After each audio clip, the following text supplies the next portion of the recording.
Hey,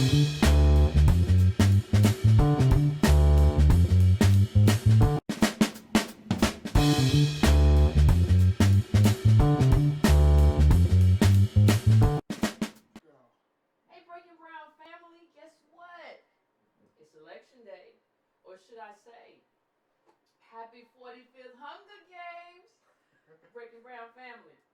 And the reason that I call it the Hunger Games is because from everything that I know right now, I looked at the CNN maps. You know, CNN has all the fancy graphics.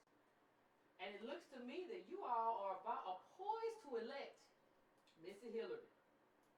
Now, one of the things that I want to do before I actually go too heavy into it, I'm going to talk a little bit about Hillary, and then we're going to talk a little bit about something else, because I think we need to have a conversation about how we got here, how we got Hillary. Who created Hillary? Who are the black people who gave us Hillary Rodham Clinton? And we got to talk about that. We got to have a conversation about that. But the first thing I want to say, did you all see today where all of the mostly white women were leaving stickers on Susan B. Anthony's grave? Did you all see that? They were leaving stickers on Susan B. Anthony's grave because Hillary Clinton is poised to be the first woman president. Now, I had a friend, Shannon, say something, and I want to repeat what she said. I don't want to catch any of you black women leaving stickers on Susan B. Anthony's grave like Hillary's going to do something for us. That's not, don't do that. And don't let me catch you, black women, at Susan B. Anthony's grave. And not because of Susan B. Anthony. I don't want to catch you over there because of who Hillary Clinton is. I don't want to catch you over there because of what Hillary Clinton represents. She doesn't represent you. She doesn't represent me. She doesn't represent black people. She doesn't represent anything that's good for us. You know, people. And the one thing I want to encourage everyone to do is to go and watch that interview. Because what we see is that Bill Clinton used African Americans, black people. I prefer descendants of slaves to either of those terms. But she used us. Bill Clinton used us, and she was right there calling us super predators. And what we got from Hillary Clinton was her telling us, hey, guess what? You know, and Bill Clinton telling us, hey, guess what? We're going to take away, you know, in terms of the crack cocaine disparity. Bill Clinton had everybody thinking that he was in favor of reducing the disparity. And when actuality, he was like, yeah, I would like to bring the cocaine disparity up. And I really don't want to do anything to help those black people. He had a conversation with the Congressional Black Caucus members where he said something that was totally the opposite. In terms of felons getting access to education. That's over because of Bill Clinton. Parole is over because it was over, was basically, you know, was gutted because of Bill Clinton. And Hillary Clinton has shown herself to be no different than her husband. So I'm trying to figure out what the value is of having a white woman in the White House who is just like the white man who was in the White House. And that's what we've seen throughout time. We've always seen, you know, white women have this curious thing to me. And I'm not saying, it should go without saying that I'm not referring to all white women. Because I have white women who don't believe that way, who I know and who I talk to, and that's fine. That goes without saying. So don't say, well, you know, Yvette, we're not all like that. I got you. The point of the matter is, though, I have pictures of white women in hoods with the KKK. I remember Margaret Sanger talking about, well, you know, we shouldn't let the Negroes get on to what we're doing in terms of trying to exterminate us. So, you know, because we don't have any more usefulness for the powers that be, they're looking towards labor that is immigrant labor, very, very cheap labor. We used to be free labor. Now they have very, very cheap labor. We have an attitude because we're the poorest people in the richest country in the world, and we've been here longer than most people. So we have an attitude. So they don't want us anymore. They don't want us anymore anyway. And so that's why I say, black women, please do not go and put an I voted sticker on Susan B. Anthony's gravestone. Please don't do that, because I don't want to have to put a video or a recorder up there so I can have to clown you individually. That's not something I want to do. I don't take pride in doing anything like that, okay? So that's how I think we should frame this entire conversation. And I want to take a moment before we really get into Hillary Clinton and what Hillary Clinton means for black people. I want to take a moment to actually talk about the black people that made Hillary Clinton, because there are black people who made Hillary Clinton. She has surrogates who made her. She has black people who convinced black voters that she's their girl. Michelle Obama said, "That's my girl." Your girl, Michelle? Southside Michelle? Raised by two working class parents, Michelle? That's your girl? That's what Michelle said. She said, "That's my girl." So I want us to start, when I started thinking about what she said, what I wanted to do, I put together a kind of list. You all know we've had a discussion. We've had a long discussion about the Negro whisperers in the black community. The black community, the Negro whisperers come out and they say, what, as Adolph Reed said in his book, Dr. Adolph Reed, what are the drums saying, Booker? We have to interpret these Negroes because they don't speak the language of fine white people. They don't speak the Queen's English. So we need other Negroes to interpret what these Negroes are saying and bring it back to us, and then bring it back to the Negroes. And then we're going to reward our Negro whisperers. I've always said that the first Negro whisperer, you know who the first Negro whisperer is? Booker T. Washington.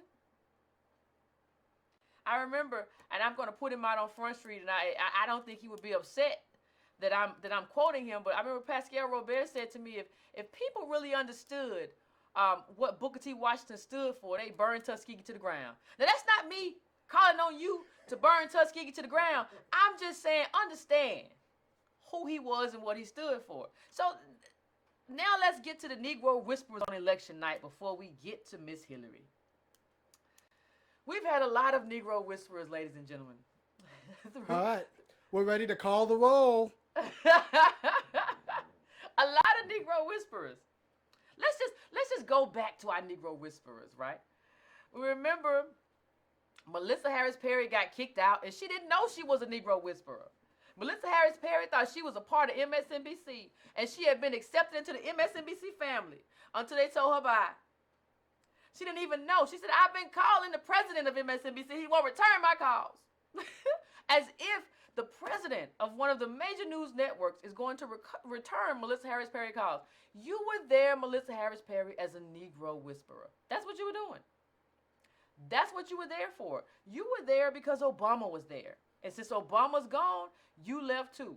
The only person I see over at MSNBC right now as the head Negro whisperer in charge is Joy Reid. Joy Reid will say anything to keep those biscuits buttered. We are all about the buttered biscuits, and Hillary Clinton got the butter, she got the flour, she got everything. And that's where we are right now. So Joy Reid is over there, and I saw Joy Reid get disrespectful to a lot of people on TV. Joy Reid said, Trump is a racist, and who do you think you are? And he started the birther movement. Actually, no. Actually, that was started by Mark Penn, who was a member of Hillary Clinton's campaign, who started this whole thing. Okay?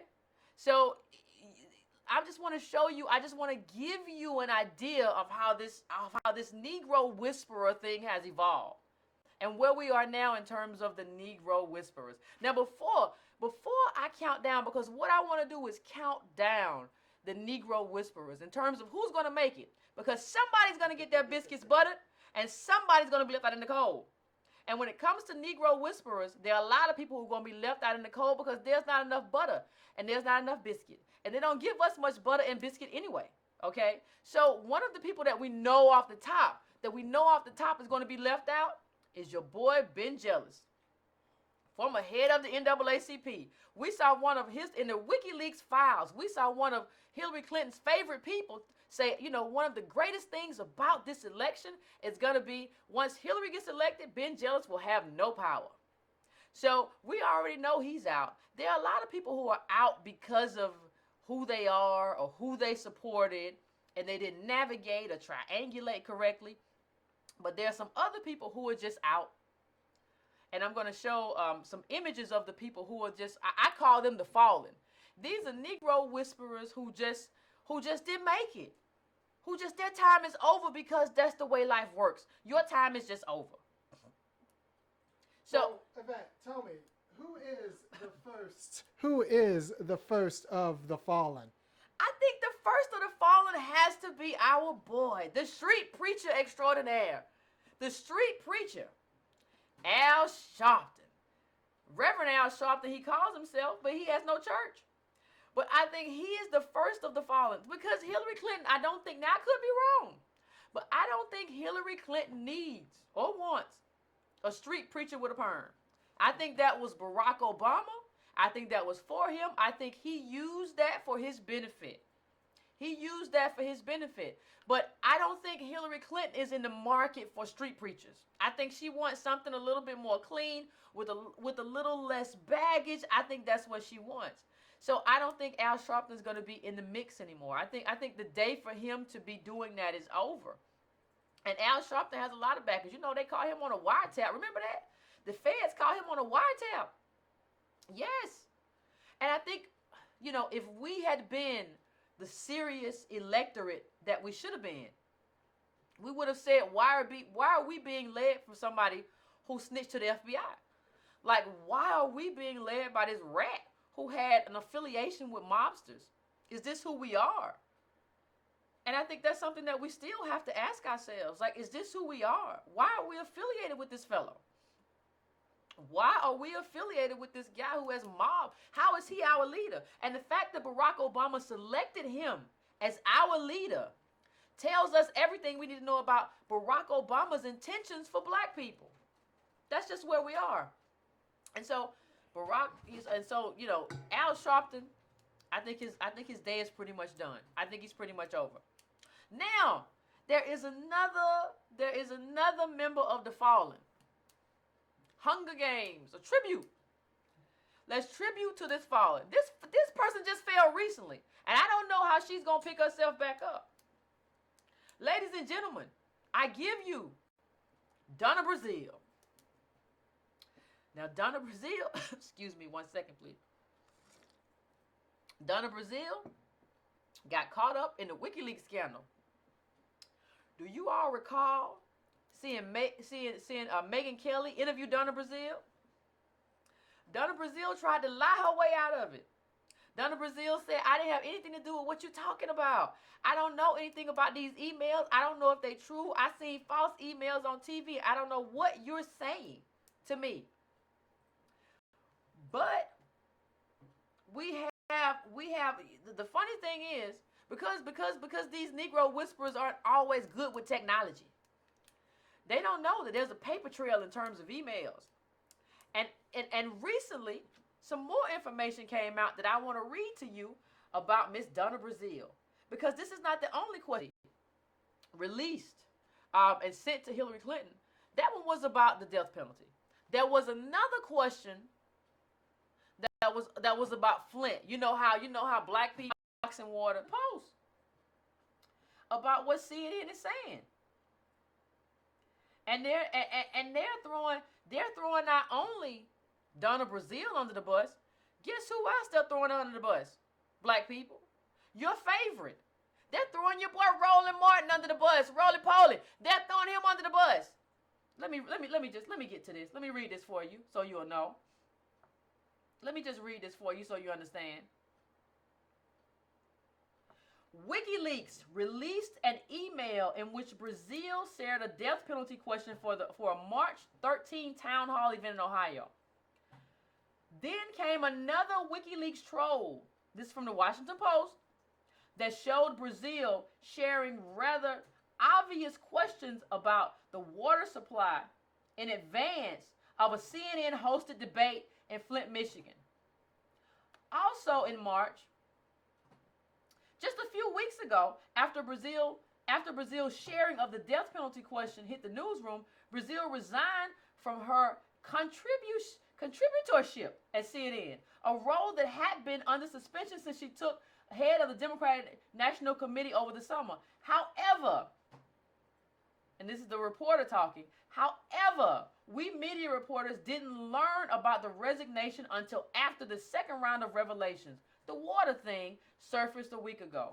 Throughout this saga, CNN sought to defend the integrity of its so-called cone of silence, the practice of tightly guarding the questions for debates and town hall events. The protocol calls for limited personnel with access to the questions and precautions to keep them from getting emailed around. For the town hall event, email traffic suggests that the breach of the death penalty question was the work of Roland Martin, the TV One host who partnered on the debate with CNN. The network is pointing its finger in that direction over this latest third episode involving the union income equality questions. Okay, so what we're talking about here, let's talk about what we're talking about. We're not just talking about the death penalty question anymore. We're not just talking about the Flint question anymore. Since that time, there's been another leak by WikiLeaks. And there's a union question and an income inequality question, which was supposedly sent to Donna Brazile to the Hillary Clinton's camp. Now, here's what CNN is telling us about that breach. Here's CNN. Our investigation turned up a number of questions that Roland, let me read that one more time. Our investigation turned up a number of questions that Roland sent to CNN, and these two are included.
penalty in you. He's concerned about what's best for Roland. And Roland ain't making no money at TV1. He needs to step up. So he's concerned about himself. But you watch him. You pay attention to him, and like he's got your back. Like he's got your best interests at heart. He doesn't.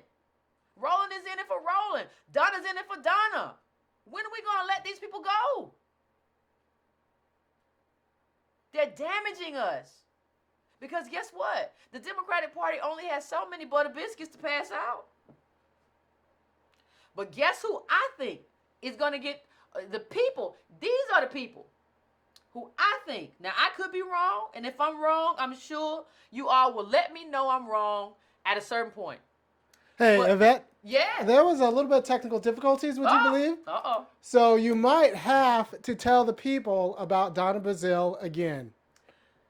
Donna Brazile and Roland? Yeah, Donna Brazile and Roland. I think they need the show. Okay, I mean, here's the thing. Donna Brazile, you know, Donna Brazile and Roland. I mean, did we get the part where we talked about the Washington Post? No. Okay. Let me, if you all didn't, Iron is telling me that you may not have gotten the part I read about the Washington Post, about Donna Brazile. Let me just read this real quick for you. See, it says, this is the Washington Post. This ain't me. This is the Washington Post. Washington Post. Not me. Not Yvette. This is the Washington Post. Throughout this saga, CNN has sought to defend the integrity of its so-called cone of silence, the practice of tightly guarding questions for debates and town hall events. The protocol calls for limited personnel with access to the questions and precautions to keep them from getting emailed around. For the town hall event, email traffic suggests that the breach of the death penalty question was the work of Roland Martin, the TV1 host who partnered on the debate with CNN. The network is pointing its finger in that direction over this latest third episode involving the union income equality questions. Okay, so what they're saying to you is that first there were two questions that Donna Brazile got from Roland Martin. There were two questions. The two questions were about Flint, where black people are being poisoned with neurotoxins. Black people questions. That was our time. That was our play. Flint was one. The death penalty question was the other. We got two black questions. That's it. With 13% of the population, and we got two black questions to ask the future president. And we're here.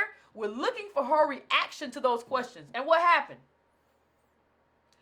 Donna Brazile and Roland Martin made it to where you were not able to gauge a genuine reaction and get a genuine answer from Hillary Clinton because they were too concerned with keeping their place in the hierarchy of Negro whisperers. That's all it was. Donna Brazile wants to keep her place in the DNC. She wants to always have a job within the Democratic Party.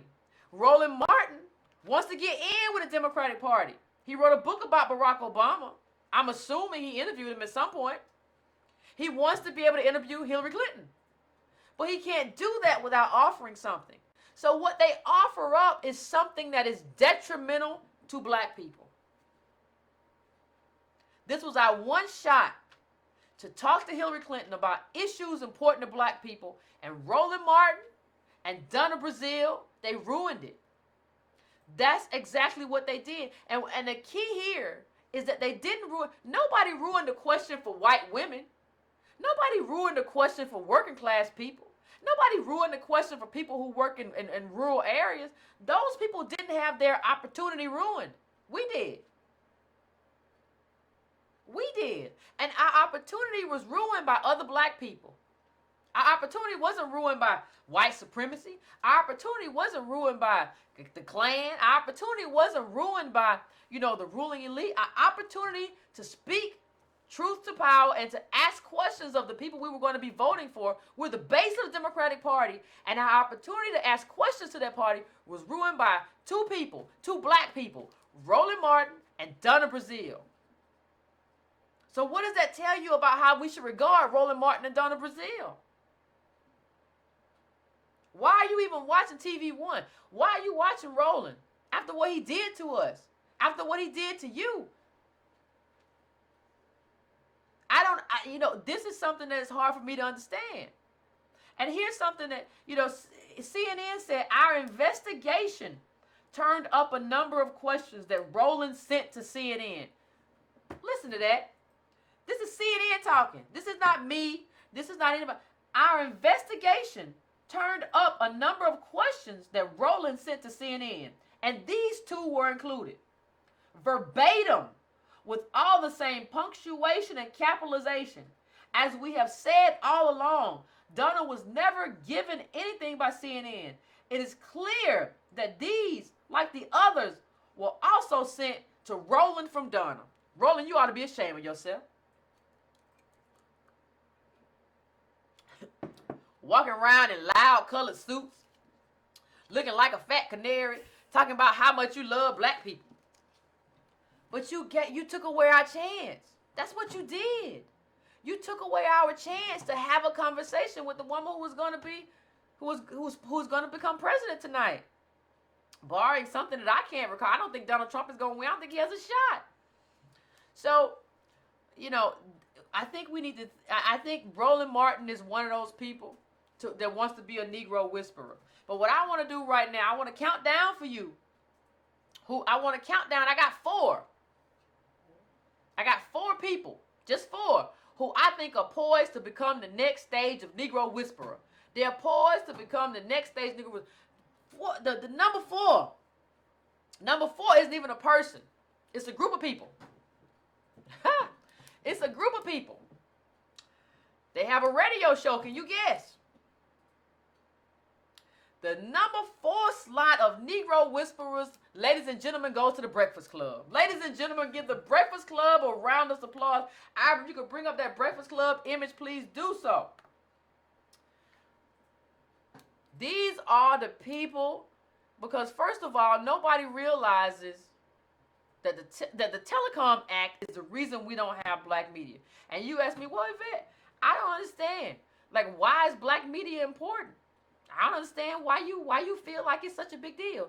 Because if there was a real black media, we wouldn't have all these fools running around. Because we could check these people. We could check these people when they say stupid stuff. We could check a lot of people. I'm not trying to be mean, but if Drake comes out and says, I started from the bottom, now I'm here. If I had a magazine, I could say, Drake, you didn't start from the bottom with your Jewish self. I can say that, but I can't say that because I have one website. But if I had a big conglomerate or Radio 1, I could say, Drake, be quiet. It's not saying you can't rap. It's not saying you're not mixed. But don't say you started from the bottom when you didn't. You were a child star. You're a mixed race child star. So don't say that. Don't lie to us because lies get us in trouble. But the Breakfast Club is number 4 for a reason. They were the ones who allowed Hillary to be black and said she had hot sauce in her bag swag. Can you play that clip for me, Iron? The Breakfast Club clip with Hillary Clinton talking about hot sauce in her bag. Ladies and gentlemen, hot sauce. Next time it'll be cornbread, gravy, whatever people think black people do. Right? This is where we are. This is how you get the black vote. You just get the black vote by saying, I do what you do. I like black eyed peas. You like black eyed peas? Well, let's go like black eyed peas together. You don't get the black vote by, policy. Saying I have policies that... No, she has to go. What's something that you always carry with you? Hot sauce. Really? Yeah. Really? Are you getting information right now? Hot sauce. Hot sauce in my bag, swag? Hot sauce. Really? Yes. Now listen, I yes. just want you to know, people are going to see this and say, okay, she's pandering to black people. Okay. Is it working? Yeah. Okay. No, seriously, hot sauce. I've been eating a lot of hot sauce. A lot of raw peppers and hot sauce. That's why you're coughing. You might need to slow down a I little. need Hot- yeah, I'm having a rebellion against it because I think it keeps my immune system strong. I really do. I think hot sauce is good for you in moderation. Let's not go. I just like it. Well, my grandmother like used it. to say, "Go in hot, go out hot." So just be careful. They said no. She has to go. She What's has to something go. that you always carry with you? Okay. Hillary Clinton got hot sauce in her bag. And you know what else she has? Apparently she dresses like Death Row or something. Tupac, something. And she was on the Breakfast Club again talking about, yeah, I probably have had some influence from Death Row. Black people are the poorest people in this country, and you got her on your show talking about how she dressed like Death Row. What's wrong with you? 30% of black kids are living in poverty. And you got her on your show talking about how she got hot sauce in her bag. Charlemagne the God. What's wrong with you? So let me get this straight. The Breakfast Club had Hillary Clinton, our future president, and they didn't talk about lead in the water. They didn't talk about public schools and non-selective enrollment public schools. And they didn't talk about ensuring Social Security. What else didn't they talk about? They didn't talk about affordable housing. They didn't talk about gentrification. Now, one would think that these are black issues. No. Now, one would think that these are issues that disproportionately affect the black people. They didn't talk about how are we going to get investment capital into the black community because we are a capitalist economy, and black people, as far as I know, and I'm pretty sure that the numbers bear this out, don't have access to investment capital that's not predatory. So you get a shot, black people. You get a shot at the president of these United States on your media outlet. Do not talk about hot sauce. Do not talk about hot sauce. Talk about the issues that will get money into black people's pockets. I think I'm right about that, Yvette. I know you're right about that. I know you're right about that. And even if they do talk about it, like even when they do talk about it, there's some issue they address a little bit, but it's not in an in-depth way. You have one shot with Hillary Clinton, though. You got one shot with Hillary Clinton. So why isn't she on there? So I mean, still seeing you. So that is my that's part of my beef. That's part of my beef with the way they cover this. And it would be different. People say, well, it's just the Breakfast Club. Well, if Hillary Clinton was going to come and be interviewed by me, it would be just the Breakfast Club because they can do their thing and I can do my thing. But she's never going to be interviewed by me. She's never going to be interviewed by a serious a thought leader. She's never going to be interviewed by a serious black journalist, right? Because Roland Martin ain't that. Sorry. So the truth of the matter is, since that's not going to happen, I need them to do a job, and they didn't do it. They're just like, it's just like, you got hot sauce. You know you're going to be accused of pandering. And notice, when Hillary Clinton was asked, you're going to be accused of pandering, she said, well, is it working? Come on, people. Can we do better than this? The ending of black media by the Telecom Act is part of the reason why we have what we have today in terms of people getting away with doing anything to the black community because there's no one there to check them. That's a problem. So I just got a comment from Amir Muhammad who found out that, or who knows that the Breakfast Club is actually owned by Clear Channel. So it's not independent black media. It's corporate black media. It is the black arm of corporate media. Well, that makes sense. We don't have any black-owned media. Do you understand what that means? Like, what I'm trying to get black people to kind of understand is that you don't have a black community without black institutions. You don't have a black community without black institutions, and black media is one of the cornerstones. So if we don't have that, we can't frame the conversation. But don't let me go too long. I gotta get back to my list of Negro whisperers. Number 4 was the Breakfast Club. Okay? Number 4 was the Breakfast Club for that hot sauce and that you gotta be like this and you dress like Death Row Records. Let me tell you, people. Number 3. Your girl, CNN all the time. She's been on CNN all the time in the last 4, 5, 6, 7, 8, 9 months, talking up Hillary Clinton. Ladies and gentlemen, Angela Rye. Angela Rye, ladies and gentlemen. Let's take a moment of silence on that.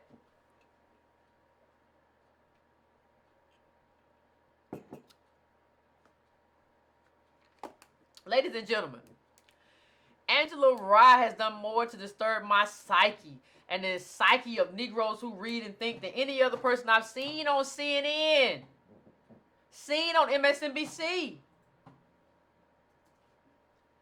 And I mean, there are a number of reasons for that. But one of the reasons has to do with the fact that, well, I mean, she's unprofessional.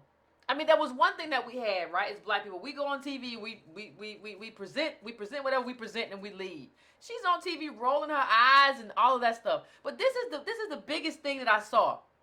There was one time after Donald Trump came out and said black people aren't poor. Donald Trump came out and said black people are poor and black people, I'm going to help you. That's what he said. I'm not getting into whether or not he meant it. I don't know whether or not he meant it. I don't know what's in Donald Trump's heart. Only thing I know is that what Donald Trump said was true. Donald Trump said that black people don't have anything, and he was telling the truth. Angela Rye then came out and said, well, my friends aren't poor. I have friends who have money. And I don't even understand if, when she said this, that makes me question whether or not Rye can add and subtract, or whether or not she knows what debt is. Because I'm sure she has student loans. I mean, I'm sure she probably, there are only a few black people in this country who can finance their own college educations. Because it's not cheap enough for you to take a second job anymore and finance your education. So, I want to play a clip of Angela Rye on CNN, where she's talking about how black people aren't poor because her friends aren't poor.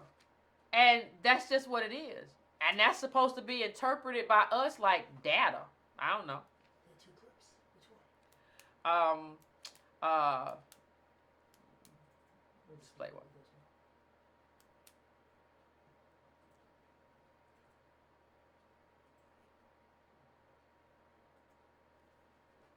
You got it, Aaron?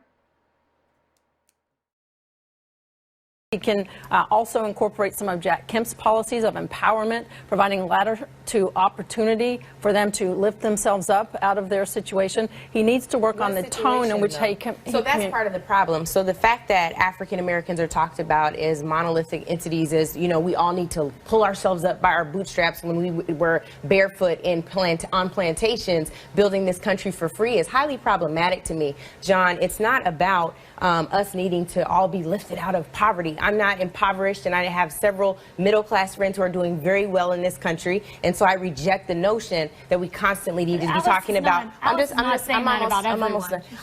saying that particular point strikes a chord with me, and your candidate more often than not goes to that refrain. It went out. Okay.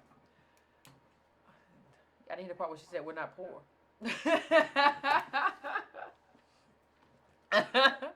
So, Angela Rye is going to the point that we're not monolithic. That's the point that you're making, is black people are not monolithic. And I want to say that, we're not monolithic. There are people in the black community who like to do all sorts of things. There are black people who like to take pictures. They like photography. There are black people who like to go running. They like to exercise. There are black people who like to put rhinestones on Jordans as like extra income. That's something, right? But the one place where we are monolithic is income. We're flat. Middle black family has $1,700. That's $1,700 in assets. That's 30% of black kids are poor. Top 10% of white people have over 70% of the wealth. I think it's actually more than that. I think it's like 90. But this is where we are. So for you to now say, well, we're not monolithic, I know people who have money, and I don't even think she knows people. I think that's a lie. I'm tired of black people lying to each other. Stop telling me that you know black people that have money. If you haven't seen their bank account with a fluid $1-2 million at least, stop telling me you know black people that have money. You don't know black people that have money. You know black people that say they have money. And even then, that's in black people terms. So it's not real money in terms of wealth in white America. It's like, I know somebody who got a house and who has a few $1,000s in them. That's nobody who got money. You can't do anything with that. You don't own resources. That's what capital is about. Capital is about owning resources.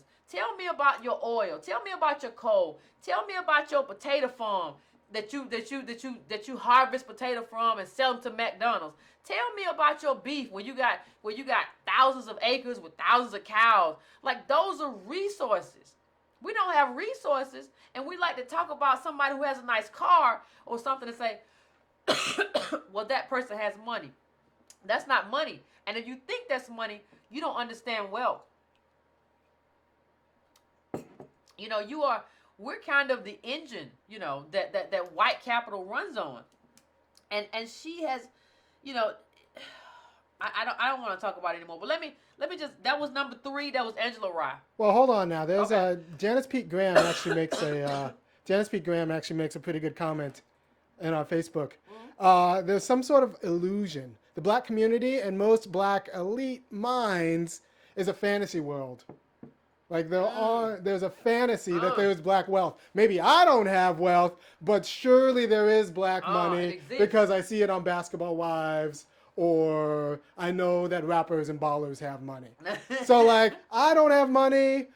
You know, my uncle or whatever might have a little bit of money, but surely there is such a thing as, like, whole communities of black money. Now, is that true? I don't think so. I don't think there is a black community with money. Like, there are black individuals with money living in white communities, and then there are black individuals with money living in black communities surrounded by poverty.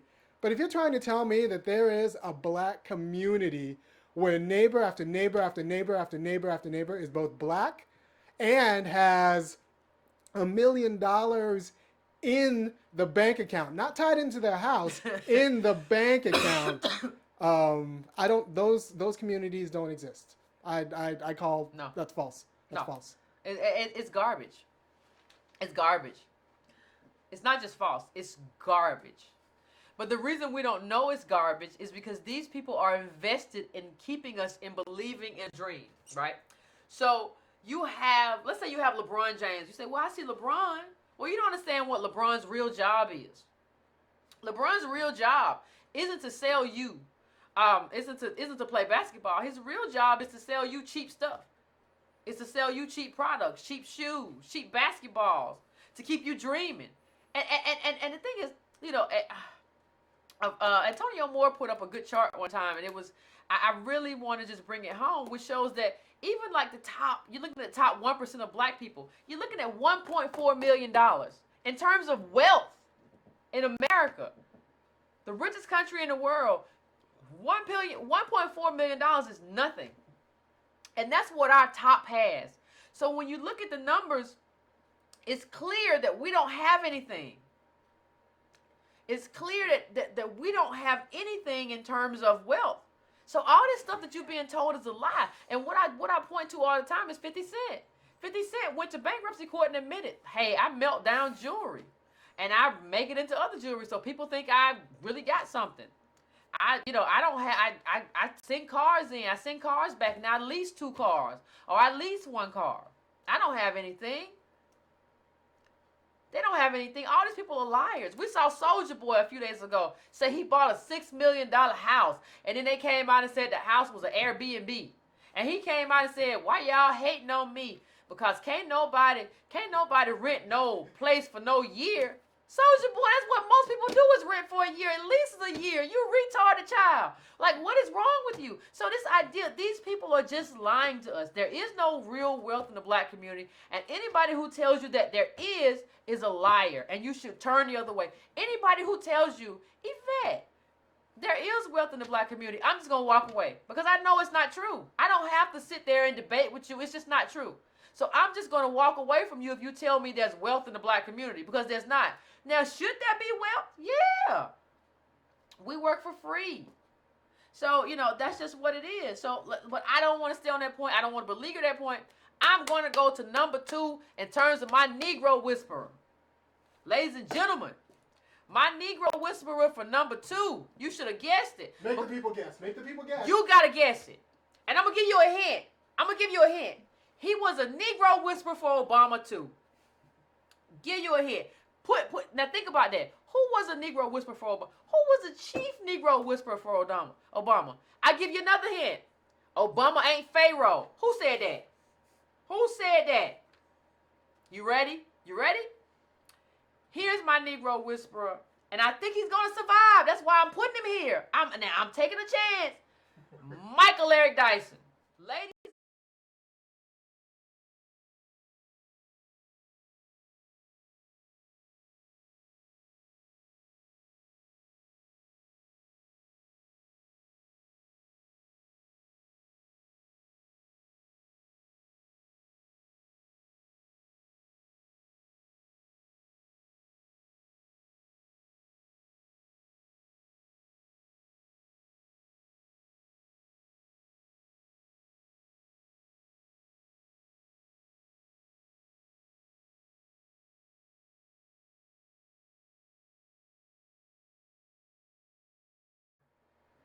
I think Michael Eric Dyson is going to stick. You say, why, Yvette? Why do you think Michael Eric Dyson is going to stick around? Well, I think he may be a good look for Hillary Clinton. I think Michael Eric Dyson may be a good look for Hillary Clinton. He's a doctor. He's a smart fellow. And I don't ever take anything away from Michael Eric Dyson's intelligence. I don't ever do that. I do that for some people, but not for Michael Eric Dyson. I think, and he wrote that piece. You remember that piece? Yes, She Can, or something like that, for Hillary Clinton, where he wrote a New Republic about everything that Hillary Clinton could be. And in the process of doing that, he threw Cornel West all up under the bus. That's not the first time he's thrown Cornel West. I thought Cornel West was his mentor. Dr. Cornel West. I thought he was his mentor. He threw him under the bus. Like, he is serious. Let me tell you something, people. These Negro whisperers are serious. They're not playing with you. They don't care if you mentored them. They don't care if you were there with them from the beginning. They don't care. They will throw you under the bus for Miss Hillary. Under the bus. All the way up under the bus. So that's why Michael Eric Dyson gets my number 2 slot. Now let's go in number 1. We're just going to rush it all the way through. Number 1, ladies and gentlemen. Number 1 is a new face. Ooh. It's a new face. Tell me about number 1. Number 1 is something. I had not seen number 1. I didn't know where he came from.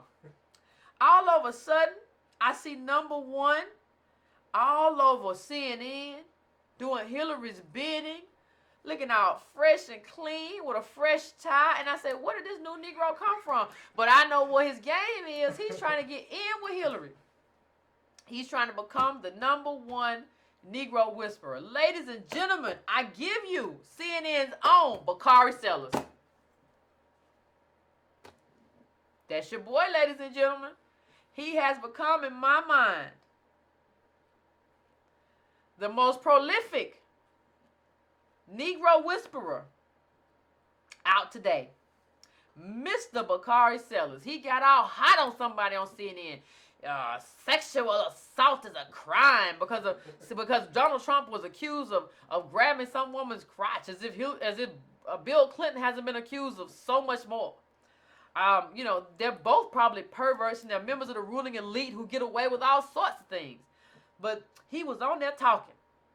So I said, I think this little Bakari Sellers guy, I think he was part of an Israel program or something I saw. It was a whole lot of stuff Bakari's been into. He did a whole lot of stuff to get his biscuit buttered. And I think he's going to get his biscuit buttered this time. I think he has a good future ahead of him as a Negro whisperer. So, I think that's where we are, ladies and gentlemen. I think when you look forward to Hillary Clinton, I think we probably see a lot of Bakari sellers on CNN, or maybe he's making his way to the White House. I don't know. But I'm just saying, as a black person, I wouldn't trust Hillary Clinton after what they did to Van Jones. You remember what they did to Van Jones? Van Jones didn't do nothing wrong. Van Jones was doing green jobs, enjoying his little Negro life, and all of a sudden Glenn Beck, right winger Glenn Beck, said something bad about, Van Jones, and Van Jones was out on the street without a job. Barack Obama put Van Jones out on the street. So I just think, I don't know why people are still trying to become Negro whisperers. It's not working. You don't get anything good. So listen, we're gonna move on. Let's try this call-in thing again, people. Now here's the call-in number: 970-296-8222. Let me say that one more time: 970-296-8222. So call in. Let's have this conversation. Some of y'all are watching this live. Y'all are watching it live. Hillary Clinton, first woman president. Please, if you call in, please tell me what's going on. Because I'm talking to you, I don't know. Please tell me what state she's won and what you think it means. Okay? That's what I want to know. I want to understand. I don't understand. Obviously, I don't understand. Obviously, I have some issues. All right, let's take a caller. Okay. Here it comes. We're going to find out. All right, caller, you're on the phone? Yeah, you're here. Hi, it's Tobias. Calling out of Phoenix from Alabama, so, all right. Hey, How's Tobias. everyone doing today? Pretty good. Hey, I used to be the $10 donating guy until I lost the job, but can't do that no more. Sorry, I'm back on track now, Yvette, so I got you. But I appreciate you anyway. Right. Hey, but a couple of things about this. Now, I'll say it. I voted for Jill Stein because I've seen so many black people, and being from the South and kind of moving around because of the service, and get on that in a second, seeing how it kind of confirms with things. And black people love to know how big of bullies Fox News are. The liberal media are like bigger bullies than Nelson the bully for the system. If you say you don't vote for Hillary, they automatically think you vote for Trump. I never said anything about vote for Trump. And if I voted for Trump, that's my business. Then you got black folks saying I never talked to you again and vote for Trump. But I'm saying Hillary Clinton stood by her husband Bill when he created Confederate Heritage Day in Arkansas. When they did the 3 strikes, black people getting poorer by the day, Haiti getting screwed over, or what do they? But it seems like all black people care about is just don't call me the N-word in my face. That's what it seems like to me. You can do anything. I gotta agree with you. I think as long as it's not overt racism, and we don't understand, like, systemic racism is what hurts. Systemic racism is what kills us, right? Mass incarceration, no jobs. That's systemic racism. I don't, like, if I have money to buy, I don't even care if somebody calls me the N-word to my face because I got money. I don't care. Hey, you know what, Yvette? Y'all know what? People talk about these athletes as entertainers. They get their money from white people. It's not even created from black people. So guess whose interests they're going to serve in the end? Yep. White people. Exactly. And like, you talk about a job. I put myself out there. I was a veteran. I'm a veteran and everything. Got out, got hurt, got out, got my degree. What no one tells you is you got to start all over again. Like you're fresh out of college. And mind you, I was my mid-30s when I got discharged for an injury. And when you're looking for that job, when they see your big blacks behind and got a beard and walk in, they're not hiring you. You end up having to be an enterprise rent-a-car, so it's slinging rental cars because you got to pay the light bill. But no, but leave it to the first black president who only married Michelle's the first black woman he even dated. Oh, you gonna Rachel speak Miller. on it, ain't you, Tobias? You gonna speak on it? So I'll say this real quick. They talk about, oh, they got more jobs. People are working jobs they don't want to work because they got to pay the light bill, and sometimes folks got to take multiple jobs just to pay said light bill that keeps going up. But hey, if you count working at the Waffle House, give me a scatter smother covered chump as a job, have at it, house. I know, I agree with you wholeheartedly. Nobody talks about what kind of jobs these are. And you know what? Most of these jobs, a good chunk of these jobs are bartending jobs and waiting table jobs. These are service industry jobs. So what you have is manufacturing jobs getting replaced by garbage jobs that don't give you enough to live on. But nobody wants to talk about that. Everybody wants to talk about the fact that, well, there are jobs. Well, yeah, they're jobs, but that's it. But they're not jobs like the job I had. You know, so I gotta agree with you. And nobody wants to talk about Barack and you know, I ain't gonna touch on that, Tobias. I'm gonna leave that alone. But nobody wants to talk about Barack and Michelle and what really created that union. So, but I'm gonna leave that alone. I appreciate your call.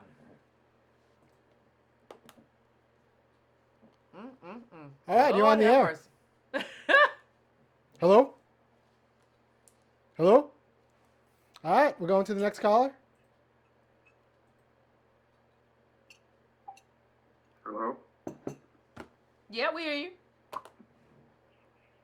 Oh, okay. I've been watching for a long time. Yvette, I love you. Thank you. You are the smartest person I've ever seen on YouTube, and I just love everything that you do. And I just wanted to make a point, man. I'm just still wondering if Democrats are saying that the South is where all the racists are, and Hillary Clinton needs to win Florida to win the election. If Hillary Clinton wins, then that means Democrats are the racists, right? I mean, you got a point. Like if they're Florida is just such a hodgepodge of mess. I mean, it's not really only Southern is Southern, and they got a lot of derelict, and a whole lot of stuff goes on in Florida. Like when you even go back to Bush and Catherine Harris and all that stuff. Like, so I think that's definitely that there. But what I would say, it goes back to Bill Clinton. Bill Clinton did the same thing. He invited a segregationist, you know, to be at like one of his, you know, famous dinners or whatever the case may be. He went to the Stone Mountain in Georgia to take pictures in front of inmates, black inmates. That's what he did. That's who he is. Like, Bill Clinton is that racist. Like, we talk about him in terms of but he looks like that guy to me in terms of all of his behavior. I can't see a difference. And why would I think his wife is different? Why would I think his wife is different? I can't. Thank you for your time. Yeah, And but that's the point I wanted to make. I mean, it looks to me like Hillary Clinton is going to win. They got the glass ceiling up. They making this big Hollywood production. It's going to be this big thing, women's rights, forward America. But Hillary got to win Florida. And if Hillary wins Florida, then Democrats been lying about the South being racist. So. I know, you're right, brother. You're right. I take your point. I appreciate your call, but you're right. And there's nothing we gonna do about it. And that's just where we are. And that's the sad part about it. But I appreciate your call, and you're right. Okay, up next we got a caller who I know, Antonio. So come on in. What's up? What's going on, Antonio? What's up, man? I'm just trying to call in support your show. You know, it's election night. They're trying to make it seem like it's close. It's closer than we thought it was going to be. I don't know if you've been keeping up. I know you've been on air. Looks like she's about to lose Florida. Oh, no. Lose Florida. No, she can't lose Florida. Yeah, it's a lot closer in West Virginia. A lot closer in Virginia.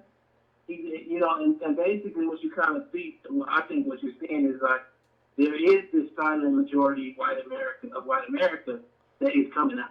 They're coming out in mass. Wow. And you know, it's funny because a lot of the pundits, particularly CNN pundits, have to almost call him genius in a way, and it's like killing them to acknowledge that he hasn't been as crazy as he appeared up to this point in saying that there's uncounted like people in your poll. Wow. And you know, we come back to the dot map that I've shown a number of times. Yeah. Anybody that's listening, go just type in racial dot map, and you look at this racial dot map, and so much of it is blue, and we forget, you know, that America still is 53% white, and that they actually do turn out, you know, to vote and do things like that, you know. Yeah, but I didn't even anticipate that she might be this close in Florida. So I think what you're saying is right in terms of these people are coming out and they're not playing games. Well, it looks like it's pivoting on St. Petersburg. I think that's, you know, and Obama carried St. Petersburg, and she's not carrying that. So it's only like 120,000 vote difference. But again, that you know, if he went Florida, he has a pathway. It doesn't mean he wins. Yeah, but it opens up something that wasn't open before. If he wins Florida, he does open up something that wasn't open before in terms of a pathway. Yeah. I mean, it's not opened up. If he would have lost Florida, the election would be pretty much over. He has no path.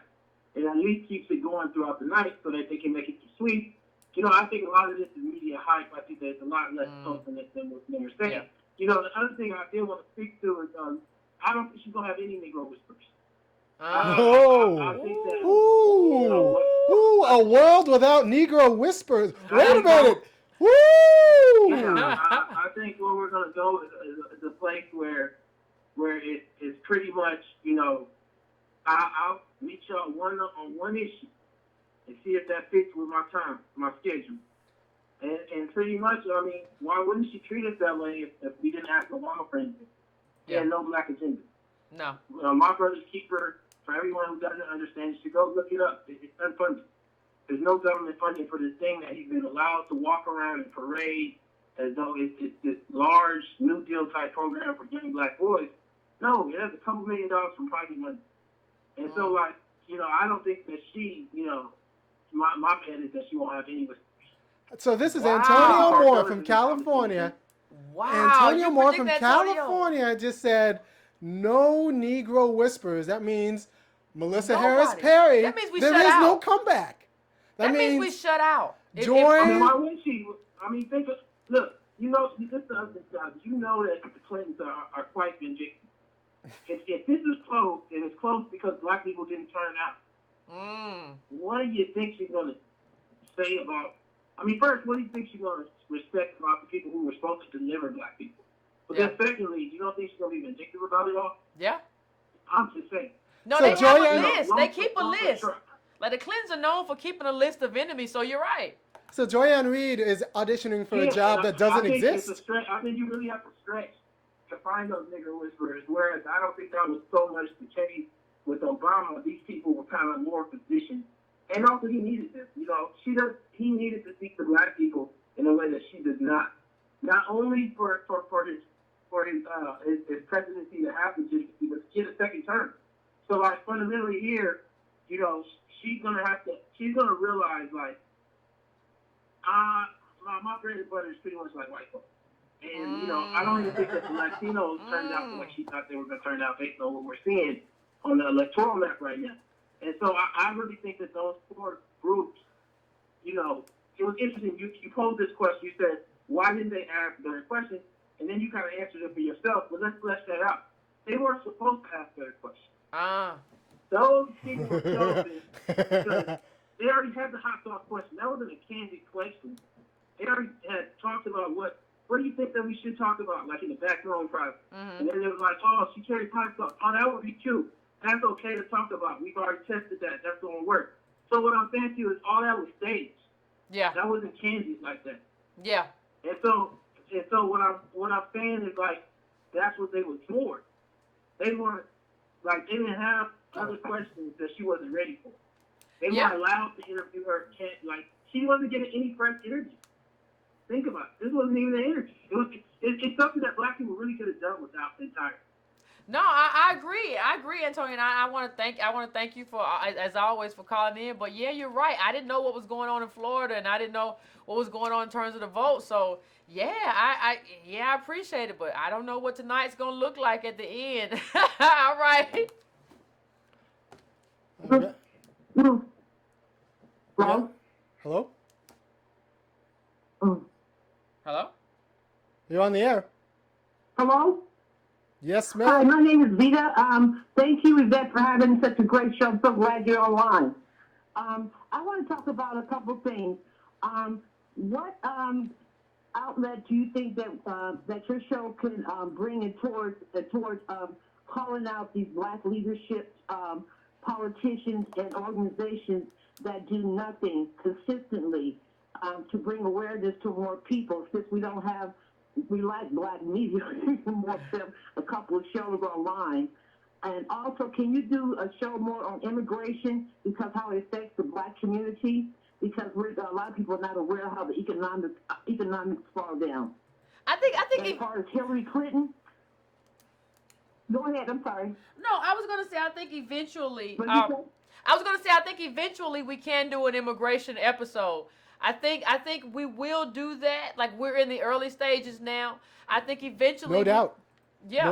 No doubt. Yeah, we will do an immigration episode and break down the data in terms of immigration, black workers, and how immigration impacts black workers, and answer that question that people have in terms of whether or not it drives down wages. So I think that episode is coming. In terms of challenging people, I think that's what we're trying to do right now. I mean, if we could move it and pivot it to a different platform, I think we could. But I think what Irony and I are doing are just doing the best we can, to kind of get the conversation started where we can. And we like I told people before, we don't really have cash like that. We were lucky enough to get some money from donors. And if you still want to give, go to breakandbrown.com and donate. We take all credit cards. If you want. Yes, I will. Yes, I will. I've been doing that. Sending a little bit. I love you. You're great. Also, I would also speak to the fact that how the black pundits need to be just removed. I can't believe, like, Joy Reid, how far she went down, and John Lewis, when he went out there talking about how he didn't see Bernie Sanders nowhere at the March on Washington. I thought that was the most stupidest thing that man could ever say. And, thank you so much for your show. No problem. Thank you. But that was stupid. Let me just say what the caller just said. Like, that was stupid for you to come out and say, I never saw Bernie Sanders at a civil rights event. Like, you were at every civil rights event. And then they found a photograph, I think, of you at a civil rights event with Bernie Sanders. Like, it was, like, you were just, it wasn't even, like, the caller said it was stupid, but I would even go further than that. You were just selling out. Because Hillary's your girl, so you're going to say whatever it takes to get her elected. And these are the people who are representing us. That's the problem. These are the people, the caller's exactly right in terms of what John Lewis did. But we let John Lewis get by saying, well, he's a civil rights icon. So what? Look at what you're doing now. It don't matter. Come on, people. All right, you ready to take another caller? Mm-hmm. All right, we're going to go to... All right, hello, you're on the air. Hello. Thank you so much for having this. Thank you so much for your work. I really appreciate this. Thank you. 3 points I want to make. First of all, if there's a draw and the decision has to be made by the Supreme Court, which only has 8 justices, what do you think would happen? The second thing is, I disagree with Antonio. There are 2 Negro whisperers. There's Donna Brazile and Roland Martin. And point 3 is... You're going to bet on Roland Martin. I don't know if he still has a job. Go ahead. No, go ahead, caller. I'm sorry. No, the other point I wanted to make is if you could do a show on solutions to our being a permanent underclass, I would really appreciate that. And I'll take the response off the air. Thank you. Thank you, caller. I think we're going to have to do a show on solutions. I think the caller's right. I think we're going to do a show on solutions. I think that's pertinent. I don't think the solutions that I have are the solutions that you probably think I have. But I think she's right, Army. I think we got to do a show on solutions about what that means. And I think whether or not she's right or whether or not Army's right will be determined. I mean, not Army. I mean, Antonio. She said she doesn't believe Antonio is right in terms of Negro whisperers. I think we're going to find out real soon. I think we're going to find out very soon whether or not, there will be any Negro whisperers left.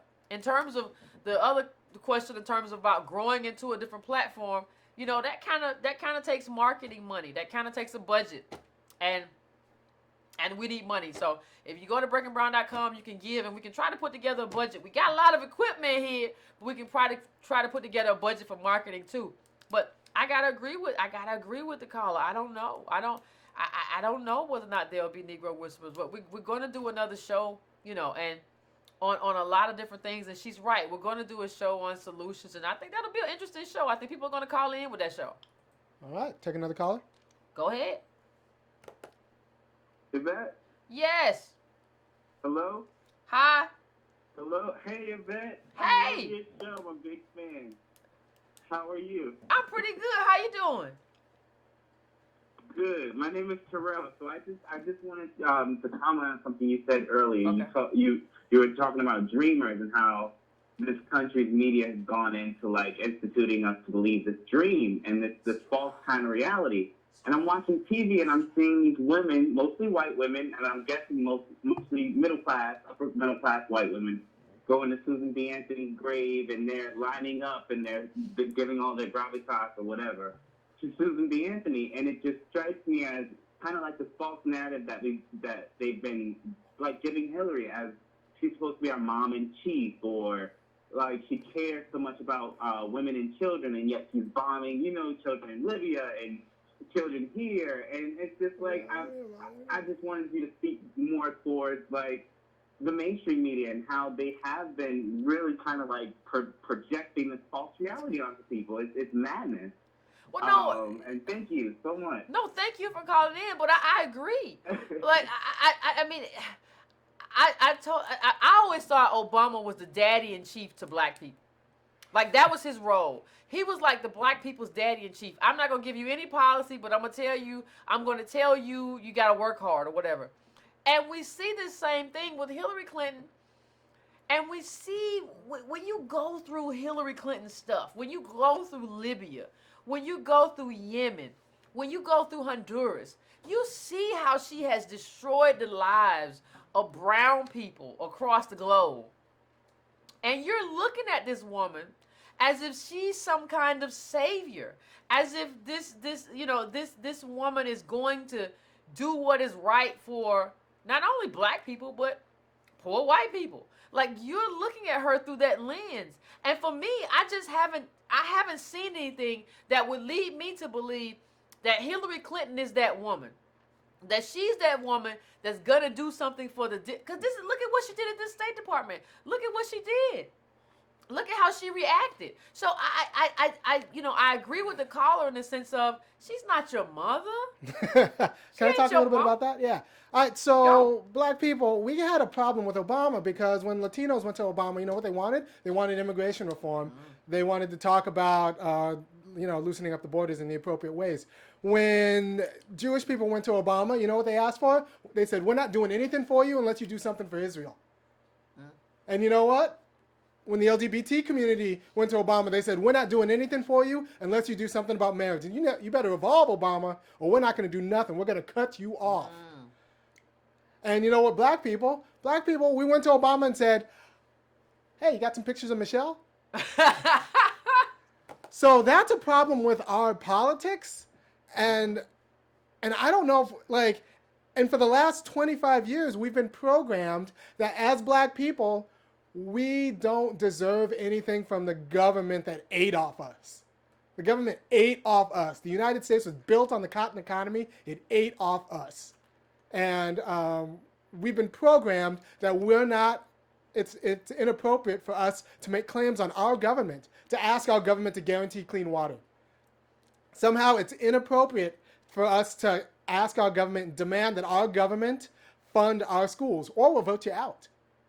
Like, those are the kinds of claims we need to make as black people, as a black politics, on our government. But we forgot that it's our right to do so. It's our right to say, like, look, government, you're giving away a lot of municipal contracts. You better make sure some of those contracts go to black-owned businesses. You know who actually did that, who was pretty good at doing that, was Maynard Jackson in Atlanta. Very few people know, but he said for the 96 Olympics, you need to give 30% of contracts to black contractors. And you know what that did? That created a lot of black money. That created a lot of black millionaires. Because you know what? The market will not reward black work anymore. The market likes us when we're free, but the market will not reward black work. So we need our government to say, like, look, you need to do business with black-owned businesses. We need our government to actually itself do business with its discretionary income with black-owned businesses. And you know who gets that? White women. That's why affirmative action, that's why affirmative action works so well with white women. Like, they're like, look, if you don't hire white women, if you don't put white women on the boards, like, we will withhold our vote. We're going to call you sexist. We're gonna like call you gender shamers. And you know what happens? White women businesses and white women individuals get the affirmative action that should include African Americans. Like, it's horrible that, like, so many white women have thrived through the affirmative action programs that were instituted for black people and black descendants of slaves. And that would be fine if they would also go hard to make sure that those same affirmative action programs were also, like, supporting black-owned businesses. So white women, like, look, I'm about you getting a piece of the pie, but you need to be better allies to the black descendants of slaves who have done the work, or we're going to have to renegotiate this allyship. That's all I have to say about the issue. Oh, no, Ireland's on fire tonight. I agree. No, I agree. White women get to call themselves minorities. Well, here's the problem, white women. Pay attention, white women. You get to call yourselves minorities while sleeping in the bed with the people who have all the capital. White men have all the capital. You're in the bed with them, but then you go and get affirmative action. How is that fair to me? How is that fair to black men? It's a fraud. You have access, white women, to white capital through your husbands, fathers, brothers, nephews, uncles, daddies, granddaddy, grandpappy, whatever. You have access to white capital through all of that. So don't come here and say, listen, black woman, I'm just like you. Listen, black man, I'm a minority just like you. No, you're not. Because white capital is a part of your family. That's a part of your structure. It's not a part of my structure. Capital is not a part of my structure. And that's what I wish black people would stop doing. Like, stop viewing blackness through the lens of pigment or melanin. That's why I hate all those people on YouTube and everything. Everybody got a Got Melanin shirt. I ain't got a lot of melanin. I ain't got a lot of money either. My mother grew up on a sharecropper farm, right? I'm sure there is white blood flowing all through me. Guess what? I'm not sure it was given up willingly.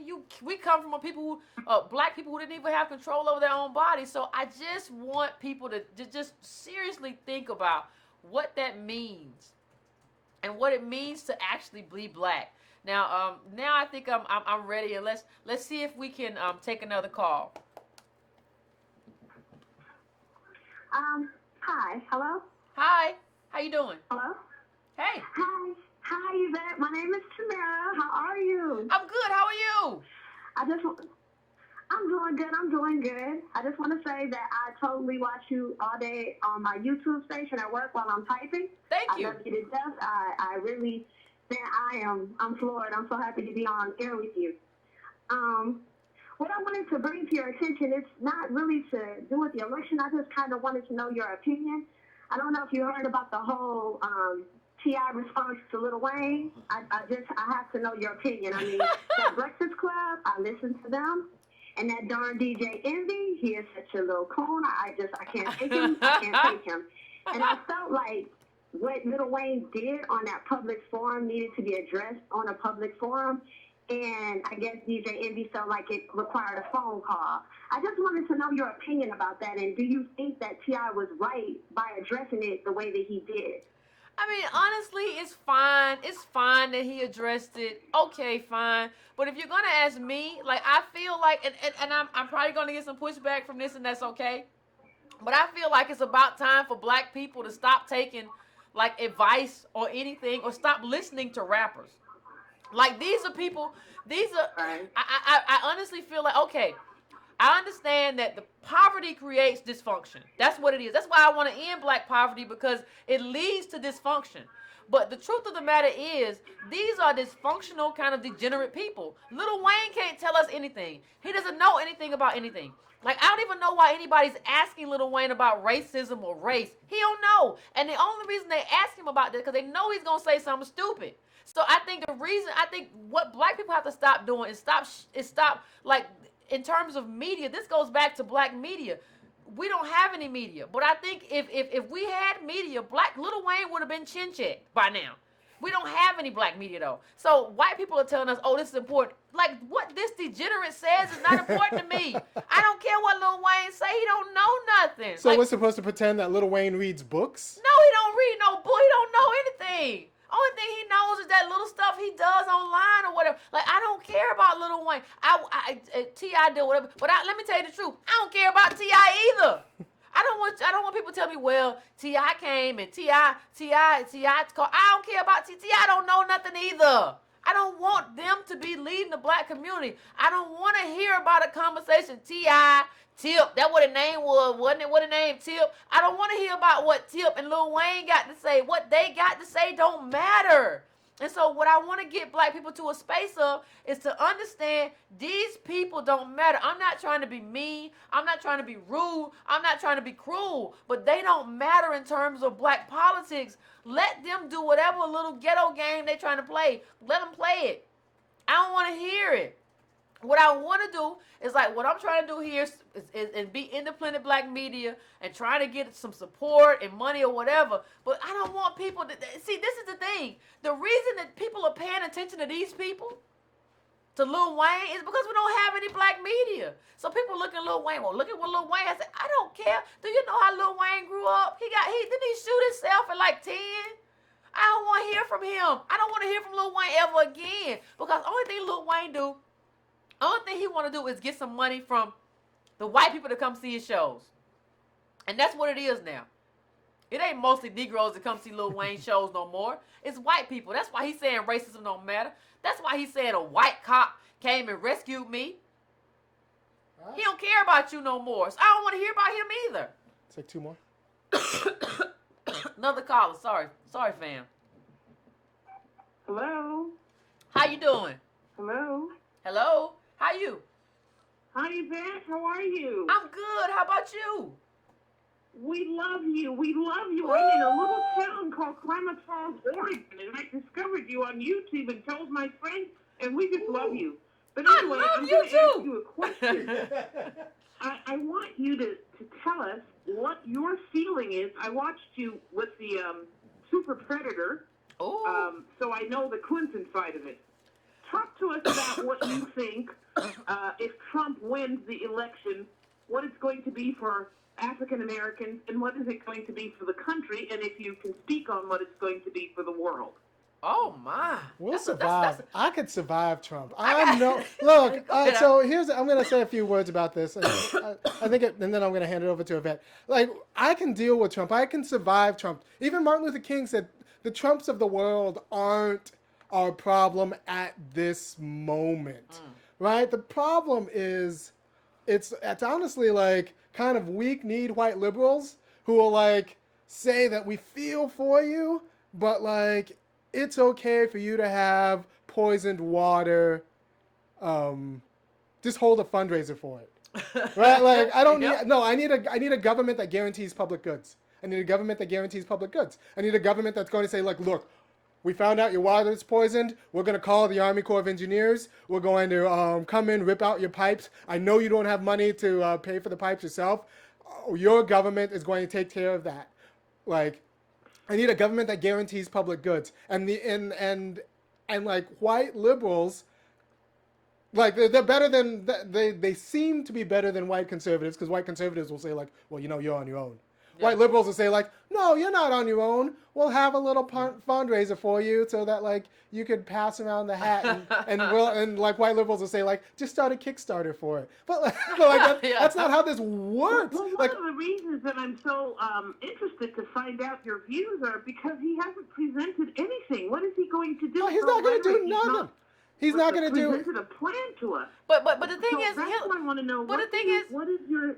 The thing is, Hillary hasn't presented much of a plan either. She's just not Trump.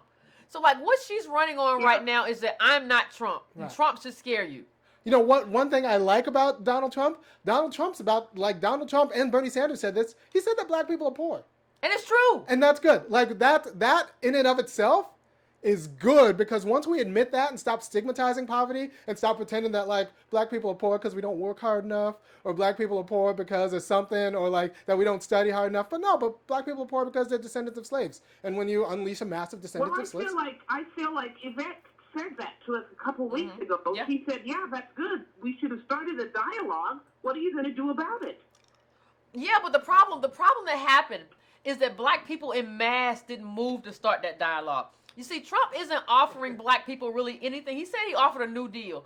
But the reason he didn't offer anything is because I said, let's start the dialogue. But most black people didn't. Most black people recoiled against the idea of being poor and said, we're not poor. No, say you're poor and let's ask him what he's going to do about it. But we couldn't get to the ask him what he's going to do about it because we're so concerned with our self-image.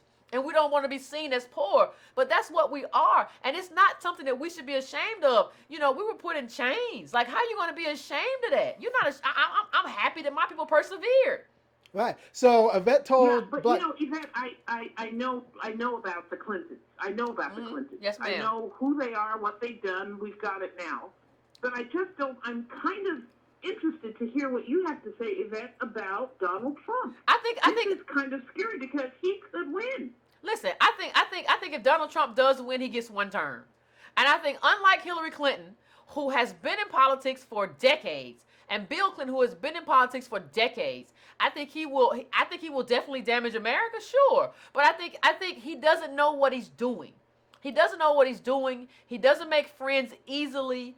I think he will make a mess and just make enemies, and then he'll be kicked out. All right. So Donald Trump's an interesting situation. No, really, because you think about Donald Trump. This is not going to help because we've got prisons that we need to deal with. We've got infrastructure, and he's not said one word about either of those things. Well, neither has Hillary. Hillary's not saying anything about those things either. And I think Hillary gets 8 years, whereas Donald Trump will get 4. Hillary gets 8. Now, and let me tell you what. How do we introduce this dialogue? Who do we need to have access to either of them to have these dialogues? Nobody's trying to have access to Trump. That was my whole point during this election. Why don't we have access to Trump? We can negotiate I can have with a him. Conversation. I would love a conversation with Trump. Mr. Trump, can we talk about what you're going to do? Barack Obama closed a bunch of small business administration agencies in black communities. Can we talk about what you're going to do to build black business, to build the infrastructure in the black community, about Flint water? I would love to have that conversation. But what black people said is that we don't want to talk to Trump. He's a sociopath. I don't care. I think Hillary Clinton. We know better. We need to have a discussion, and maybe, just maybe, you might be able to get to him. And it's he's an egomaniac. He might be happy to say he did something for black folks. I think he might. I think there's no way to know, but there's no way to know until you had a conversation. I don't think there's any way to know until you had a conversation. And I want to have a conversation, but what I get pushed back is black people like, so why would you can put it out there, is that anyone that knows how you can get access to Hey, Donald Trump, if you are listening, we will take your call. I'll put it out here right now. If you know Donald Trump, and if you know how to get access to Trump, please contact me. I would love to have a conversation with Trump in terms of even if he loses tonight or whatever, I want to have a conversation in terms of where the Republican Party goes in terms of black people. I would love to have that conversation.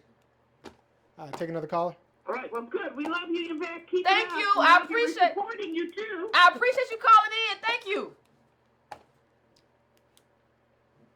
Another caller. Hello. How you doing?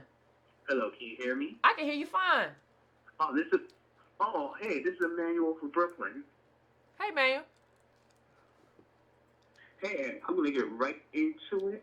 I know you mentioned reparations the other day. I know it's supposed to be about Hillary and Trump, but I want to touch on that real quick because this is something that our people really don't know. You may know, but I know the majority don't. Back earlier in this year, the United Nations, the Human Rights Council released a report, and they unanimously agreed that the United States owed all black people reparations for slavery. Now, that happened, and it got like a little bit of coverage, and you really didn't hear much. Now, this happened very early in the year, like around February. Well, about 4 months later in May, Obama signed a House resolution, and you can look this up. It's House Resolution. I want to say it the correct one. I don't want to get it wrong. 4238.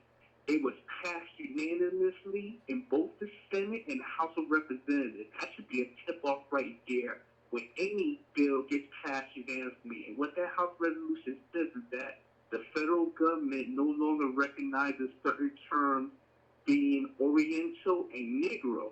Now, why am I saying this in relation to reparations? It doesn't seem like there's a connection, right? You got to remember, our ancestors for centuries was regarded as Negroes. So if the federal government is no longer recognizing that term, that's indirectly stating that either Negroes no longer exist or there's no people currently existing related to Negroes. So what Obama actually did when he signed that resolution in May, he basically indirectly absolved the federal government for its responsibility in the slave trade. Yeah. Yeah, that's your black president. That is your first. It just happened this year. Yeah. I posted about it on Facebook. That's why I got to call in and get this in because I actually wanted to call last night, but I know y'all having some technical difficulties up in now. If I get through tonight, I got to call and let them know. And I kind of feel bad because it's like the proverbial, okay, the farmer closes the barn door after the horse has left. So now we know that it don't change history. We know slavery happened. The world knows it. But what Obama basically did, he made it more difficult for us to ever bring a federal case against the government. All right, so we have to stop pretending. We have to stop pretending that Obama cares about poor Negroes. Like, can we just stop pretending that our first black president cares about poor Negroes? I'm not saying he doesn't care about Negroes. I'm saying he doesn't care about poor Negroes. He doesn't want Sasha and Malia going to school with your child. Like that's not what he's about. And no, he doesn't. And this proves what I just explained to you. It shows that people who want to give the benefit of the doubt, oh, just this and that, it's the Republicans, they keep blocking him. No, we gotta. It's kind of too late because he's pretty much out of office. But we gotta at least have the courage and be adult enough to admit that he was never for us, and this proves that.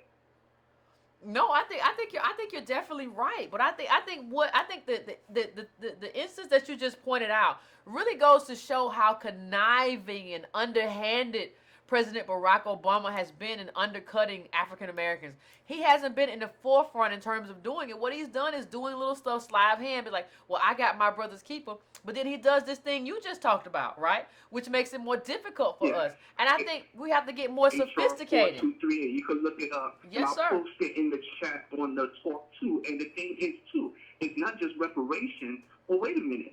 We all heard about the United Negro College Fund, right? Well, what is the United Negro College Fund now? The federal government no longer recognizes Negro. Yeah. Do we not see the type of repercussions it's going to have? Well, I think the answer to your question is no, we don't. And I think that's why I decided to do this talk show so we can have these conversations and bring like what you just brought out, so that we understand what we're missing. What we're missing in terms of mainstream media. And I want to thank you for your call. I appreciate it. Let's go to another call. Hello. Hello. How you doing? Hey, Yvette. How you doing? Pretty good. How are you? I'm all right. I'm a big fan. I know we got a lot of stuff to get through, but I'm going to be real quick and just ask a couple of questions from you. First of all, You missed a couple of names off that Negro whisperer list. I know I did. Give them to me. Give them to me. I know. Give them to me. Call the roll. Look at now how he gives, what's her name, Sonny, what's her name, Holston? Oh, Sonny Hostin on CNN. Sonny How we give Hostin. her a pass? Oh, yeah. Sonny be on. Yeah, you're right. Sonny Hostin is a Negro. You think she's trying to get on? No, she's Latino when she want to be. Oh. And then she's black when she want to be. I'm confused. She black, Latinos and next. How we let that go? Oh, no, you're right. You're right. I didn't know she was Latino when she want to be.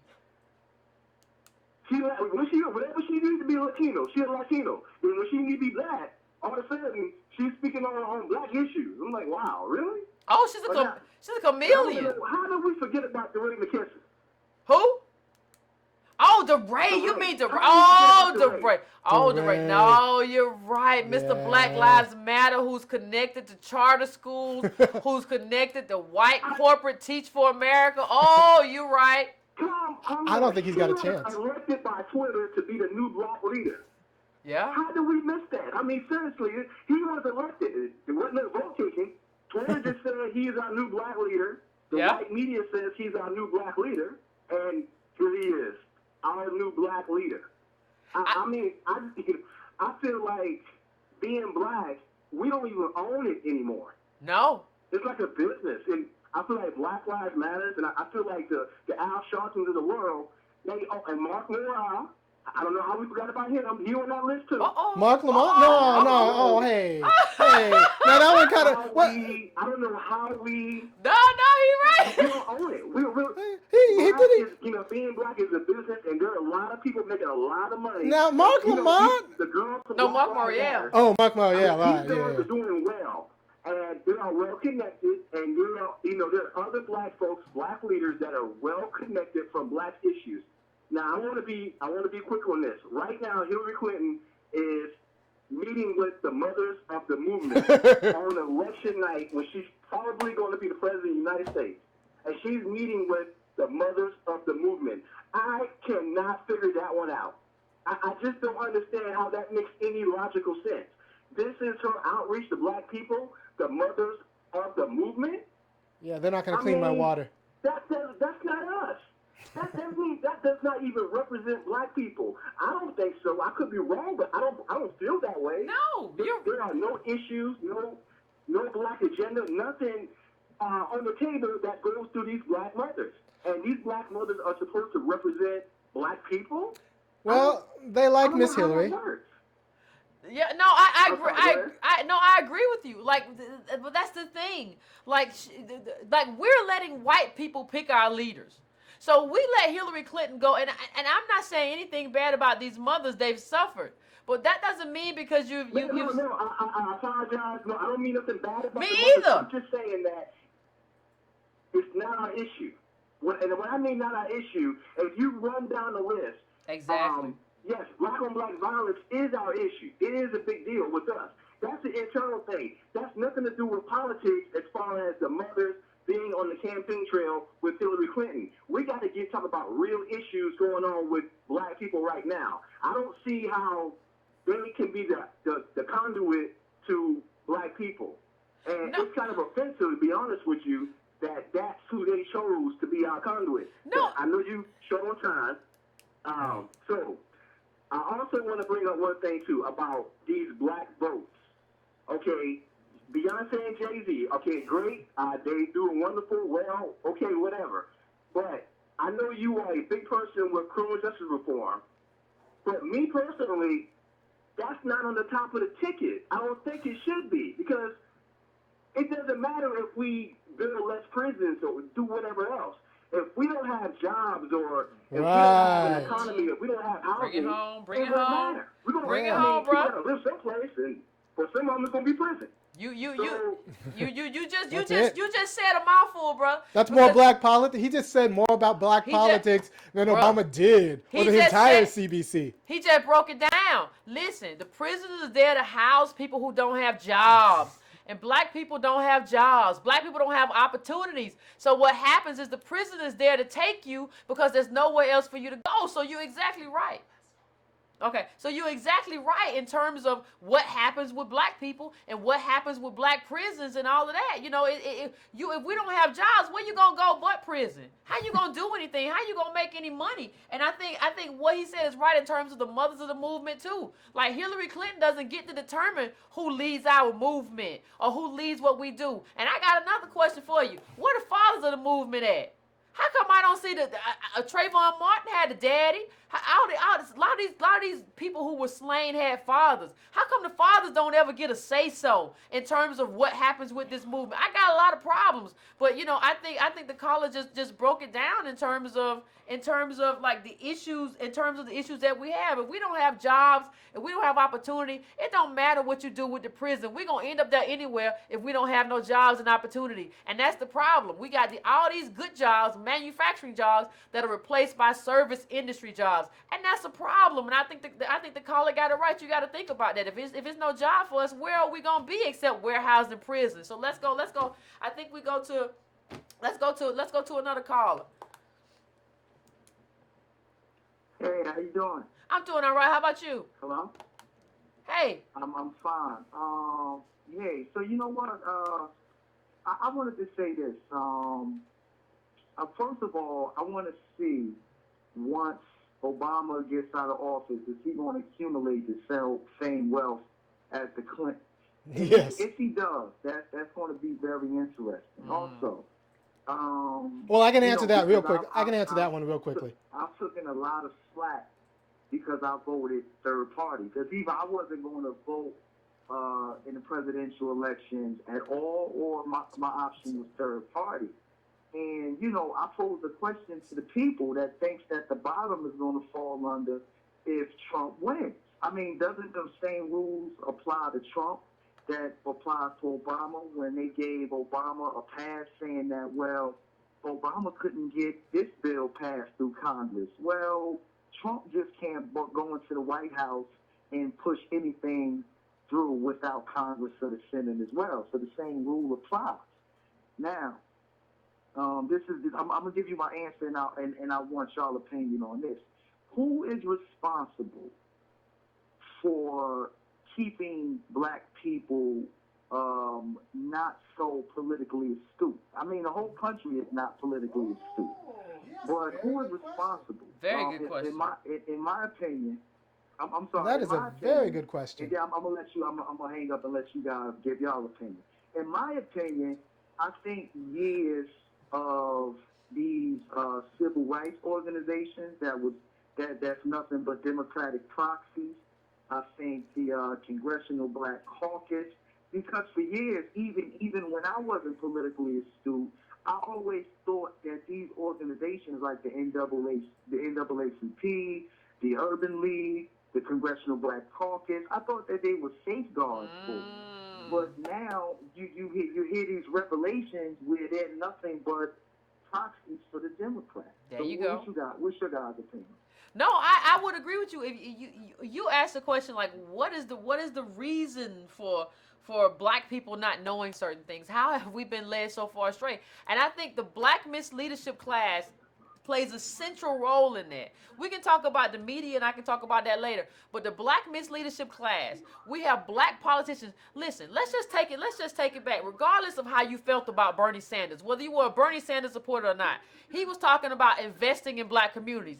You had black people like Representative Clyburn and other people come forward and say, well, you know, I don't think, you know, John Lewis said, I don't think you get anything for free. What you mean you don't get anything for free? These people got free labor from black people for years, and then you gonna tell me that the government can't give me a free education when I asked about it? You gonna tell me that the government doesn't owe me that? So I think what you had in terms of Hillary Clinton, you had a bunch of, from Cummings to Clyburn to Lewis, you had a bunch of black people come in, black leadership, black politicians come in and say, you need to trust Hillary Clinton and you can't trust these other people. And we believe them. And that's what happens. And we have the same thing. We don't have any black media to hold people to account. So you have CNN, you have Bakari Sellers, you have, you know, Angela Rye. These black faces on the media too come forward and say, well, Hillary Clinton's our girl.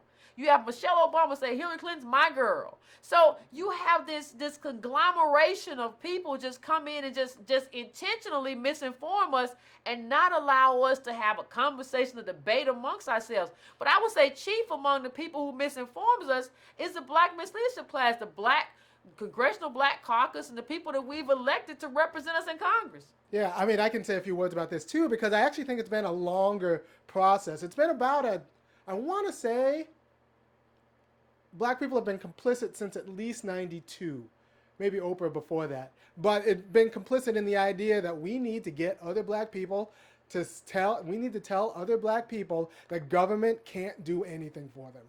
We need to get black people to blame themselves rather than make claims on their government.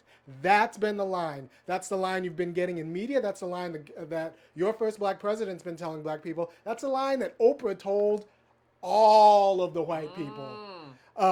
That all black people need to do is work hard, and that government redress is not the answer. Forget the fact that when bankers go bust, the government bails them out, or when the auto industry goes bust, the government bails them out. When black people have been generationally poor since slavery, we're supposed to pick ourselves up by nothing. No bootstraps, because we can't afford shoes. So, like, it's been a sell that black people should not make claims on their government. And it's been a sell only since about the 90s. And these are Democrats who made this sell. Before that, we had affirmative action, and it wasn't a stigmatized word. Like it's been a sell, and it's been like a slow con that we need to like convince black people that it's their problem for not striving hard enough to be the biggest. And that's a problem. No, I agree with you. I agree with you. I agree with you wholeheartedly. I mean, I'm looking at something right now that tells me Trump just won Ohio. Ladies and gentlemen, Donald Trump, ladies and gentlemen. Virginia glows the Clinton. But did you expect Donald Trump to win Ohio? I expected Donald Trump to win Ohio. Oh my word! I thought Hillary Hill was Miss Hillary. I thought you were gonna bring it out, but I guess you didn't, honey. So let's just move on. Let's see. Do we have one more caller before we go out? Oh yeah, sure. I can give you one more call. Hold on. Oh yeah, but talk a little bit about like how is it the case that we've come to blame ourselves for a government-inspired problem? Let me just say, I think the part of the way we've come to blame ourselves, like we could not blame ourselves were it not for black people who were complicit in that. And we have a history.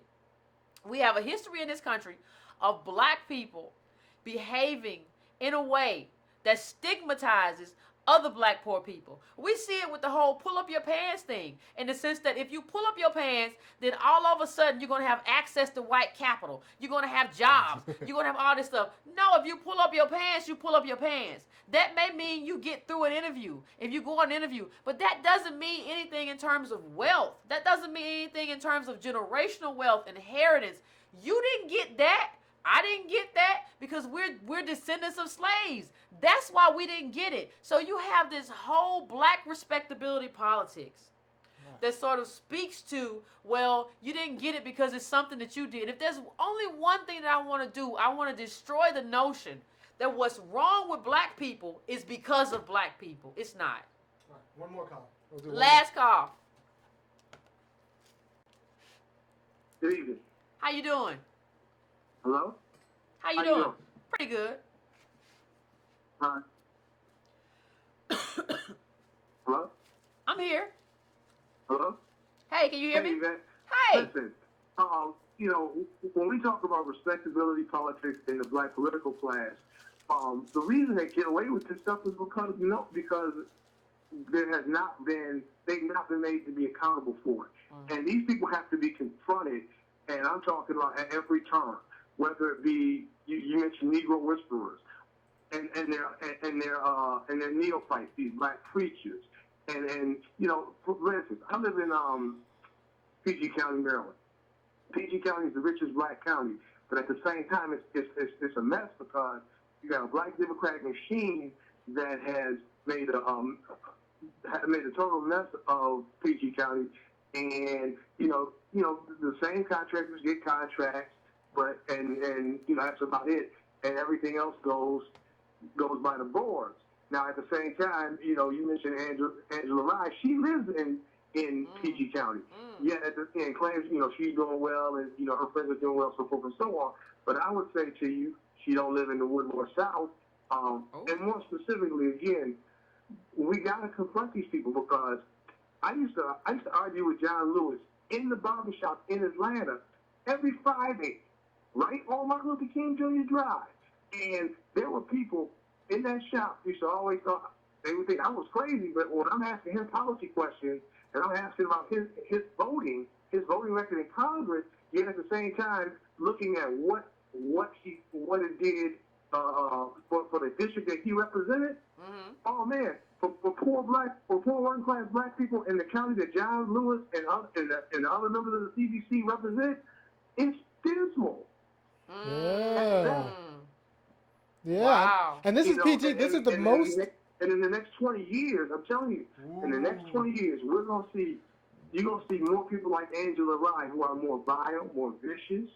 And we've also seen the first black president who, you know, I tell black folks all the time, you know, if they would have read Audacity and Hope, if they would have looked at his record in the Illinois Senate and the U.S. Senate, this guy was, you know, he talks about how he admired Ronald Reagan, and he's even, and more recently, he's come out and said that, you know, he's a moderate Republican and pursued those kind of policies.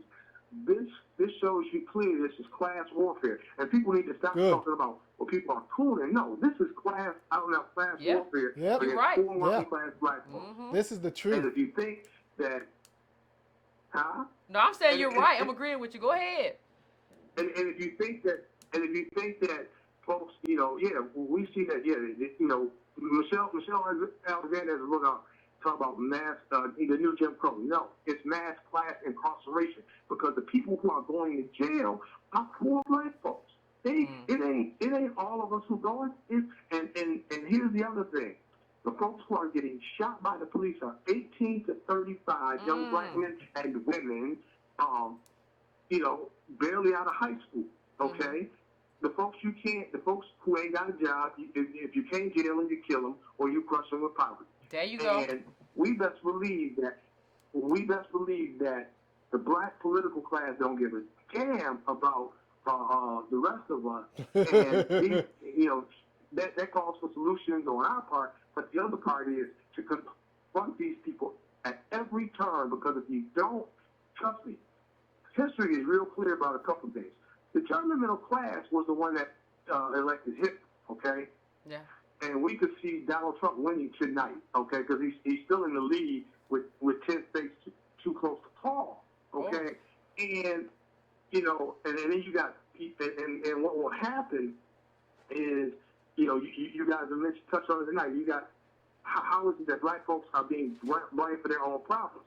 You got a government who is basically saying fuck you, and you got black folks who are leading the charge and saying fuck you too. Yeah. Yeah. Yeah. No, you. I mean, you said a mouthful tonight, brother. I mean, you are exactly right. That's where we are. And the question for me is, how do we challenge it? Because there's one thing that's very clear for me. If we don't challenge this in a meaningful way, like we're done, because we got first of all, we're only 13% of this population. We got white people going at us. We got black people who are going for the white people who are going at us. So and let me go ahead. Let me say this too. You mentioned Negro Whisperers. Nobody mentions Tyler Smiley, who I loathe that guy. He wrote an article in Time magazine that said, the title was "Why I Fear America Will Enslave Black Folks Again." He's not talking now. If you take the first of all, he ain't talking about on face value. What he's really talking about is a real crackdown on the poor working class. And Donald Trump has said that he supported law and order. Hillary Clinton said public safety. It's the same thing. It's the same thing. Okay? And the fact that Tyler Smiley can write something like that, who's worth over $10 million on the board of Walmart, and yet people take this stuff with so much salt, is beyond me. When this guy worked in the Tom Bradley administration out in L.A. and Tom Brown didn't do jack for black folk, for particularly the poor working class in L.A. Other than looked the other way when the cops just really ran roughshod over black and Latino communities as well. And he comes out of that and he becomes the star, and at a point, and yet people give him so much cachet, and then he writes this garbage. Like, man, please, these guys and these men and women have to be checked at every turn, and poor working class black communities have to find solutions on their own, devoid of any charismatic leadership. It's just that simple. Well, that's something kind of Ella Baker spoke of back in the day in terms of these black charismatic leaders that we support regardless. And I think what we're looking for, I think what you've spoken to is like this class warfare that's underway. And it's underway especially in terms of how black people are treated, the prisons that they're trying to send us to. There are no jobs. Even in terms of prisons, even in terms of like work, we're looking to Mexicans and immigrants. And I'm not trying to say anything bad about immigrants, but what I'm saying is that they don't need us anymore. Like we were the free labor. We were the cheap labor. So we're headed to a point where what happens to black people when this economy doesn't need black people anymore? That's what we're looking at. Like, how do we deal with that? And take this, and one of the things that I look at is I always look for economic articles. Most recently, there was an article that came out that there are two articles I saw, and I had to post them in the chat room. One was that Google now has roboticized trucks that they're going to sell to big trucking companies, and then you have those same big trucking companies that want to replace 1.8 million workers who drive trucks back and forth across this country. And now, what you have are you got some black folks who drive trucks, but those jobs are primarily for working class white.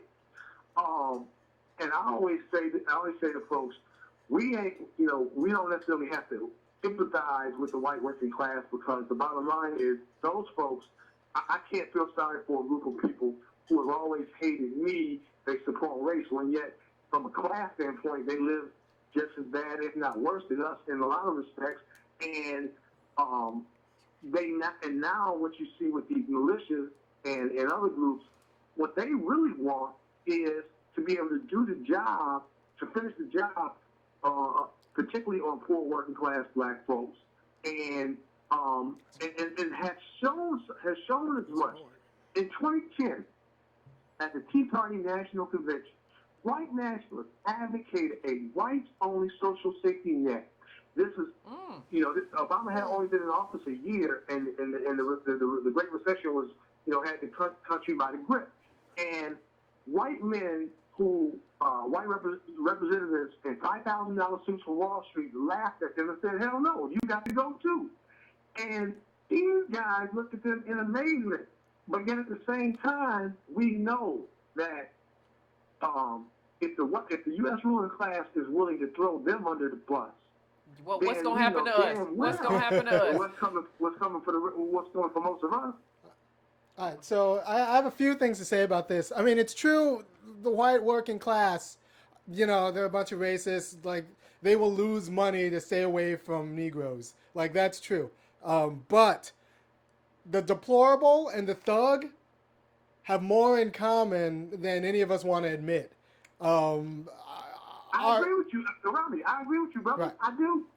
Right. The deplorable and the thug can be class allies against the banking lobby. We can get together and fund public schools, make sure our water is clean. But there's going to be a lot of work we got to do.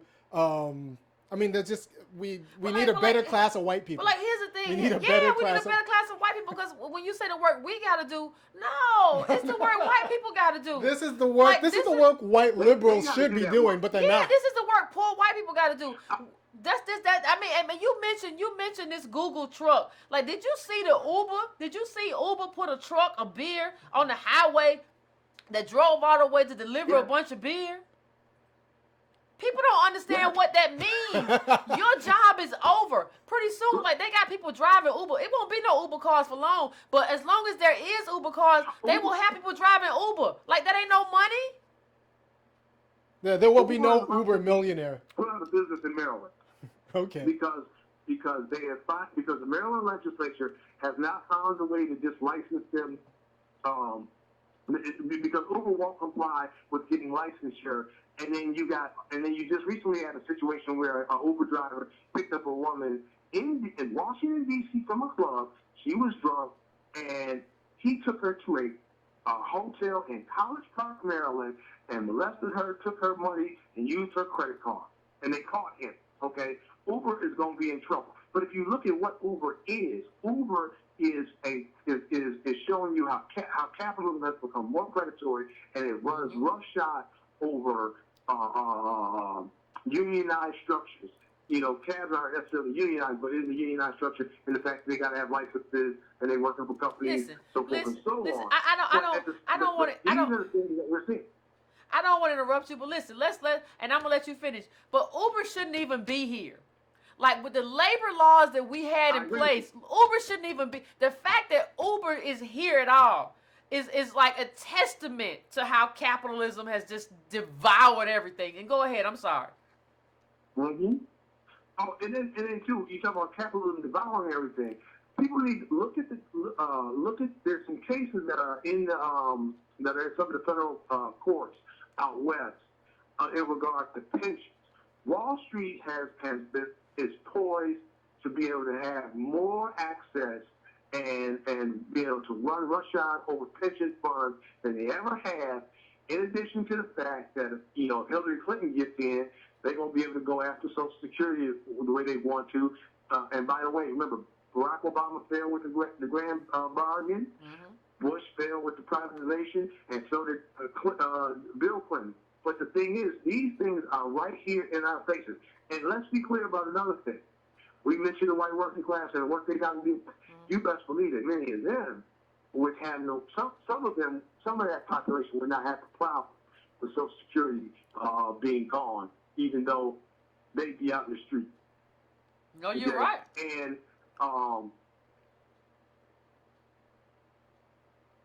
go ahead, Ron. No.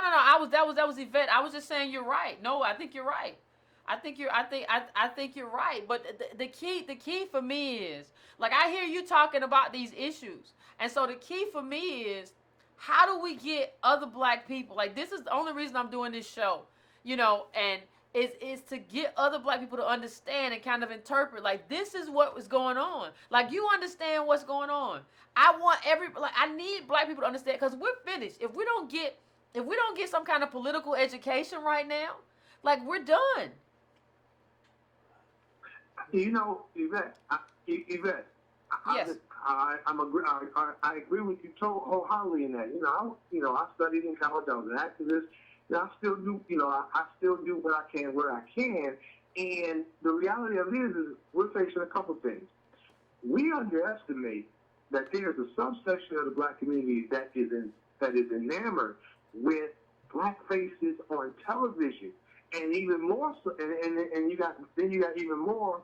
Then you got some of those who are even more enamored with black faces in high places. It is, and yet, no matter how much you show folks, in black and white, in ink, be it interviews, books, and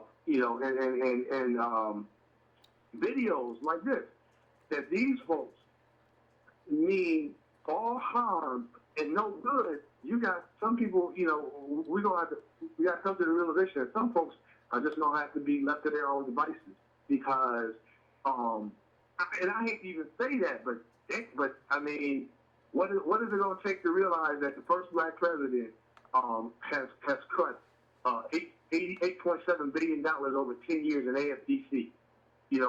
Yeah. That's not Republican obstructionism. No. That's him saying that I am going to cut, that I'm in agreement about, with the war on poor people, and I want to, and so what if it hurts black poor people the most, I'm going to do this.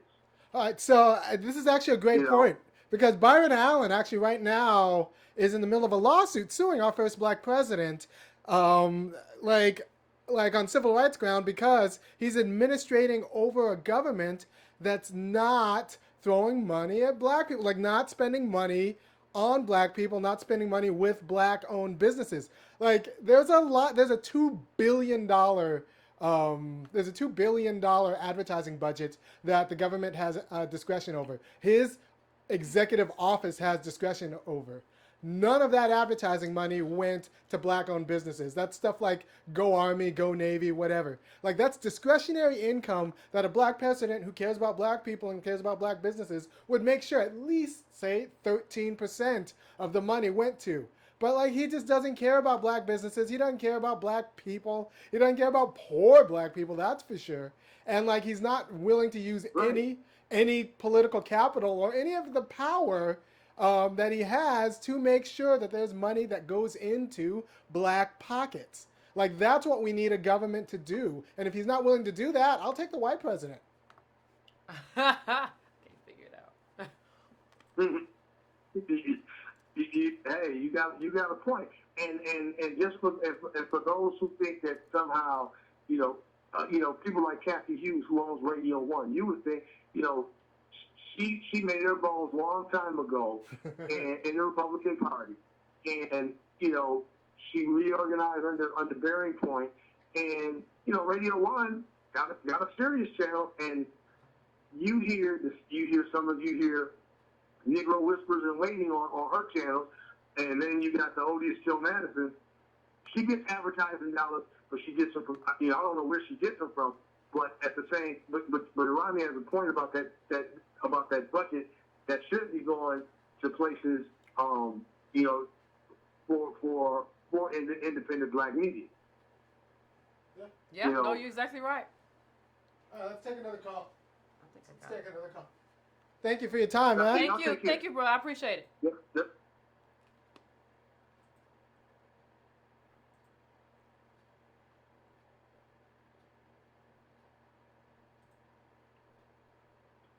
Hello? You're on. How you doing? Hi, my name is Bianca. I just wanted to ask do you think that anyone is ever going to give us reparations? Like, I know they talked about it at the UN maybe a couple weeks ago.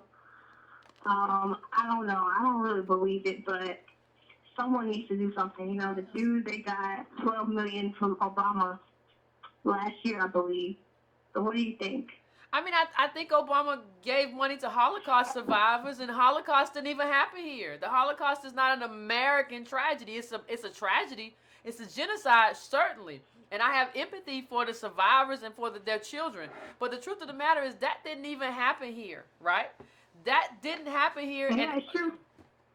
So I think that should happen, but I don't think, I think the problem is I saw a poll that didn't even show like an overwhelming majority of African Americans who felt that black people should get, African Americans, descendants of slaves, should get reparations. The problem is, part of the problem is right here. Like, how are you a descendant of slave and you don't think your ancestors who gave free labor deserves? And it's not. Let me just break something down real quick. It's not just about the free labor. Free labor is a big part of it.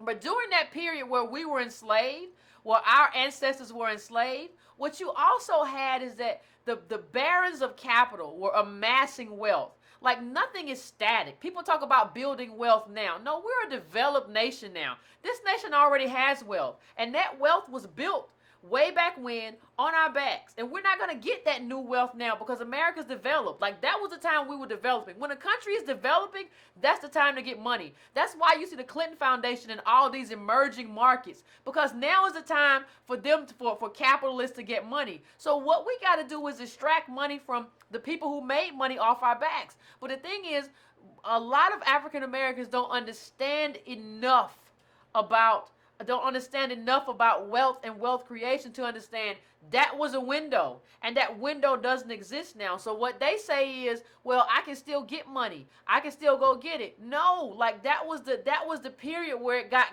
And during that period, your people were enslaved. So I don't know whether or not it's going to happen. What I really would like to do is just to like get most black people on the page of having it happen. And I'm not talking about just a check. You could say historically black colleges are free to descendants of slaves right now. Okay, and that could be part of our reparations. Yeah. You could say that black people get free health care. We get Medicaid for all for free, descendants of slaves, and that's part of it. Like, it doesn't have to be a check. You could just make me stable and make me secure in this society, and that's good for me. But I think black people need to get on that page. If you come from a descendant of slaves, if that's who you are, you need to get on that page. Like, how could a descendant of slaves come now and say, like, I don't think we need reparations? Like, I think we got to call those people out. What's wrong with you? Yeah, definitely, because I mean, I don't know. I used to be an Uber driver. It's really ironic how you guys were just talking about Uber. I was sexually assaulted here in Texas. I had to report the person. The guy, he got up, like, they didn't even take him to trial. They didn't call me. I had to call him for a year for them to even give me an update. He had 6 months probation. He had to pay a $250 fine. I'm like, okay, is that justice? They did something, but you know, I don't know. So I don't really like this whole company Uber and Well, like you these, know, these jobs. It's like spot jobs. There's no security. There's no safety. No. It's dangerous, especially for women. And this is something that I don't want black people doing, especially black women. Like, it's not safe. No, and I just want to get capital for myself so I can create jobs so people won't have to do stuff like this. I mean, and I'm sorry that happened to you. But the thing is, people never understand. People say, oh, Uber is this new thing. And people don't understand, like, you're a woman. I'm a woman. I don't care what anybody says. I hear everybody. But I'm a woman. So I'm not strong as a man. So I'm sitting in a car with my back to a man who is bigger than me, who can grab me by my neck or do whatever. And you're telling me that's how I got to make money right now. I got to make money by putting my life and putting my psychological, everything I have to put at risk to make money. And you're telling me Uber is the future. That's what they're telling us. And I don't think we really understand. Even when you take out the stuff that happened to you, even if you're a guy, you're using your own personal car. You know, I mean, this is just not the way that America is supposed to work. And people need to start pushing back against it. That's right, because it's extraction, because this company is worth about $5 billion. And on average, if you're an Uber driver, if you're really out there driving, you're going to have to take 14 hours a day to actually make what they promise is $800 a week. So it's just like, It's an illusion.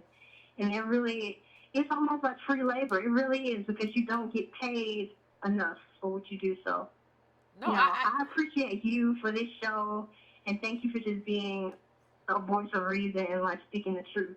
I appreciate you and your story, because more people need to understand that story. Uber's being looked at, oh, I'm an entrepreneur. I can do this. You're not an entrepreneur driving for Uber. You're not an entrepreneur, and they can deactivate you at any time. So I just appreciate that story so that black people can understand, listen, this is not entrepreneurship. This is not the way to a good life. We just heard you say you got to work 14 hours a day to get that 800. That's not right. Like, there's no universe where that's okay. And I think being at the bottom in terms of where black people are economically, we need to be the first ones to speak out about that. So, I mean, that's where I am, and I thank you for calling in. Thank you so much, Yvette. Thank you. So we have a surprise. I'm a little bit at a loss. All right. So it looks like Trump might pull this off. Oh my God! Oh my God! Are you telling me Trump might be the president? Yeah, none of us have been paying attention to the numbers. I gotta go. Hold on, black people. Hold on. So, I'm going to say that. Oh my God! So the question is, do we want to keep yapping or do we want to take some time? Oh my God! You not telling me that, Iron Man? I didn't. You know, I've been busy pressing numbers. I'm the computer guy, man. So like, look, do we want to keep taking calls? Or do we want to take a break? Somebody call me in and tell me about the election. I've been talking and I haven't heard. Can somebody call me in and tell me? I just looked at the numbers, yeah. Can somebody call me and tell me what's going on? All right, hold on. I'll bring up another caller. Cause yeah, I didn't. Oh my God, Jesus! He won Florida? Is he winning Florida? No, I think they called Florida. All right, you're on the air. God. Oh my God! How you doing? All right. He won North Carolina? All right, we're going to go to another caller because... Caller, how you doing? Hold on, wait. All right, you're on the air. Go ahead. Okay, here are the numbers. Oh my God! All right. The Boston Globe is reporting the. Who am I I'm talking doing to? good. How you doing? I'm doing fine. I'm shocked. I think she should turn off her. Turn off your background. Turn off your background and Just just talk talk to to the me phone. because it's a delay. I'm turning it off. I got it. The Boston Globe is reporting. Is this Janice Graham? 125 Yeah, it is. By the way, congratulations on your new show. You're doing fine. Thank you, Janice. Coming from you, that means a lot, Lord. Electoral votes: 197 Clinton, 216 Trump. 52.1% reporting. Oh. So essentially, Donald Trump, as of this moment, has 44,000. Okay. What should we be looking at, Janice? Yeah, these numbers are too big. Janice, what should we be looking at? 197 electoral votes, and Trump has 216. Oh. As you've been told, this thing is very, very close. Oh my God, Janice.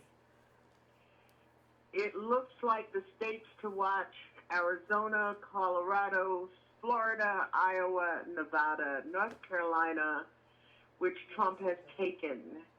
I see he won North Carolina. I didn't think he. Oh, he won Ohio, North Carolina. and Pennsylvania. Now here are the Senate and House numbers. 44 Democrats, 2 independent, 7 undecided, 47 GOP. That's where we are now. In the House, 133 Democrats, 184 GOP, no independents, and 118 undecided. Janice, And what is going on? One of the ways I always look at returns is you look at the substantial races in key states. New Hampshire is one of those. Okay. With Kelly Ayotte and Maggie Hansen. And they are running neck and neck.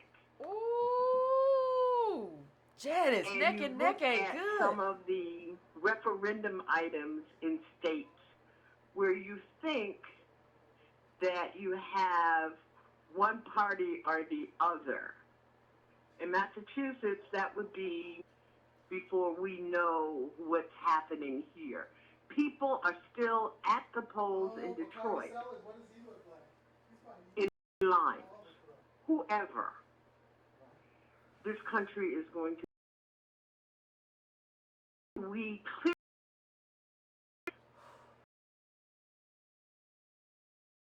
important.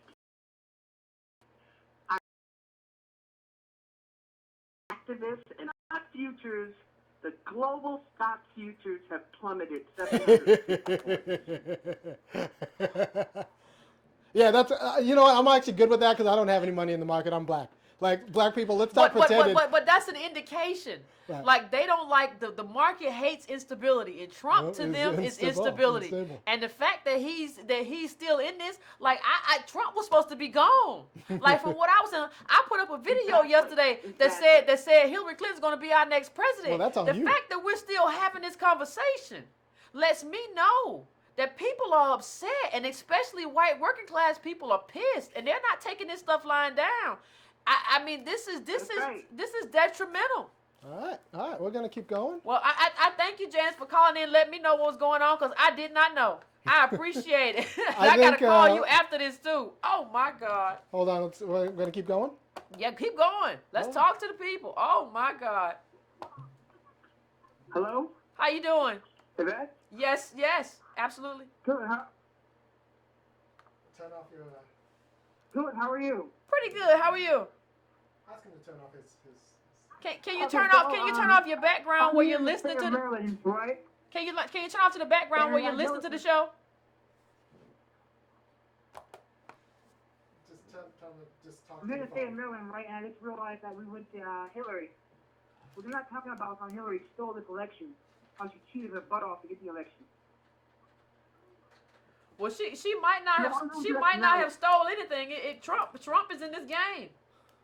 Trump took North Carolina. Trump took North Carolina. Everybody. Trump took North. Lord. You left. Look, when people have to choose between a big, huge liar and then a little Weasley liar, people are going to choose the real thing. This is how Hitler got in. Like, this is like, it's fine. No, it's fine, black people. We will survive. I'm here. I'm listening to you. Go ahead. Okay, so you notice that there are over 2 million votes still uncounted this very day in California for Bernie. Uh-huh. I'm a very active politically person. I'd love to get your opinion. So we've seen that Barack Obama wasn't allowed to be a man over the past 8 years. He wasn't allowed to be a black man and voice his views and opinions. And now he's handpicked Hillary Clinton, who basically cheated her ass off to get everything she's ever done.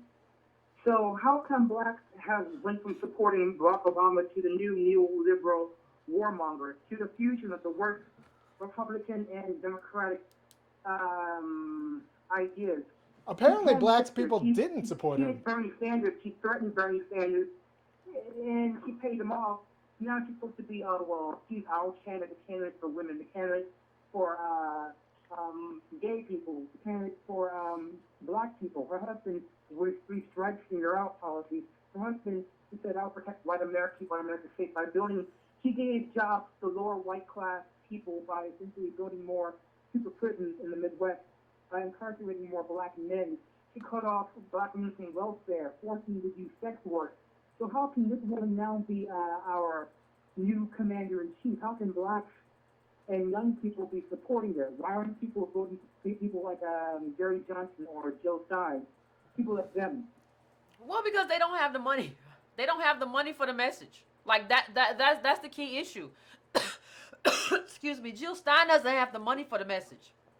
You know, the people who, you know, our third-party candidates don't have the money. Like this, after Citizens United, which basically allowed the money of billionaires to come in and frame the conversation for working-class people and for poor people, that's been the end of it. That's been like the death knell for us, because the rich people who don't have our interests at heart are framing the conversation, are framing how we see the candidates. So that's how she can drop bombs everywhere, you know, from Yemen and her work in Honduras, you know, and Libya. That's how she can do all that and still have women cry for her on election day.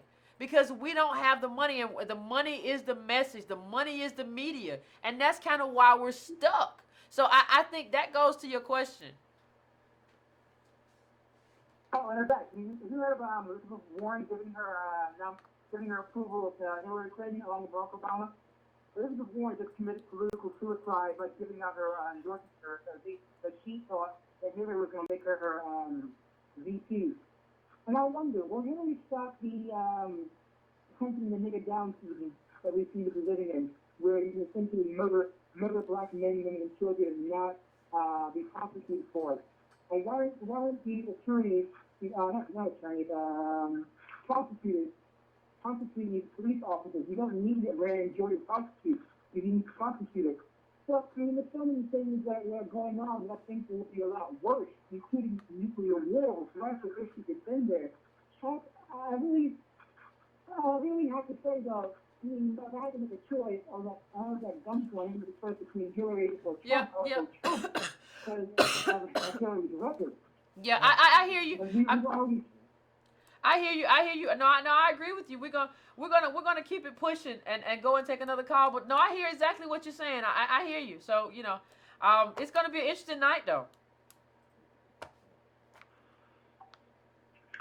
Hi, this is Devin Hunter. I'm calling from New York City. Hey, Devin, how are you?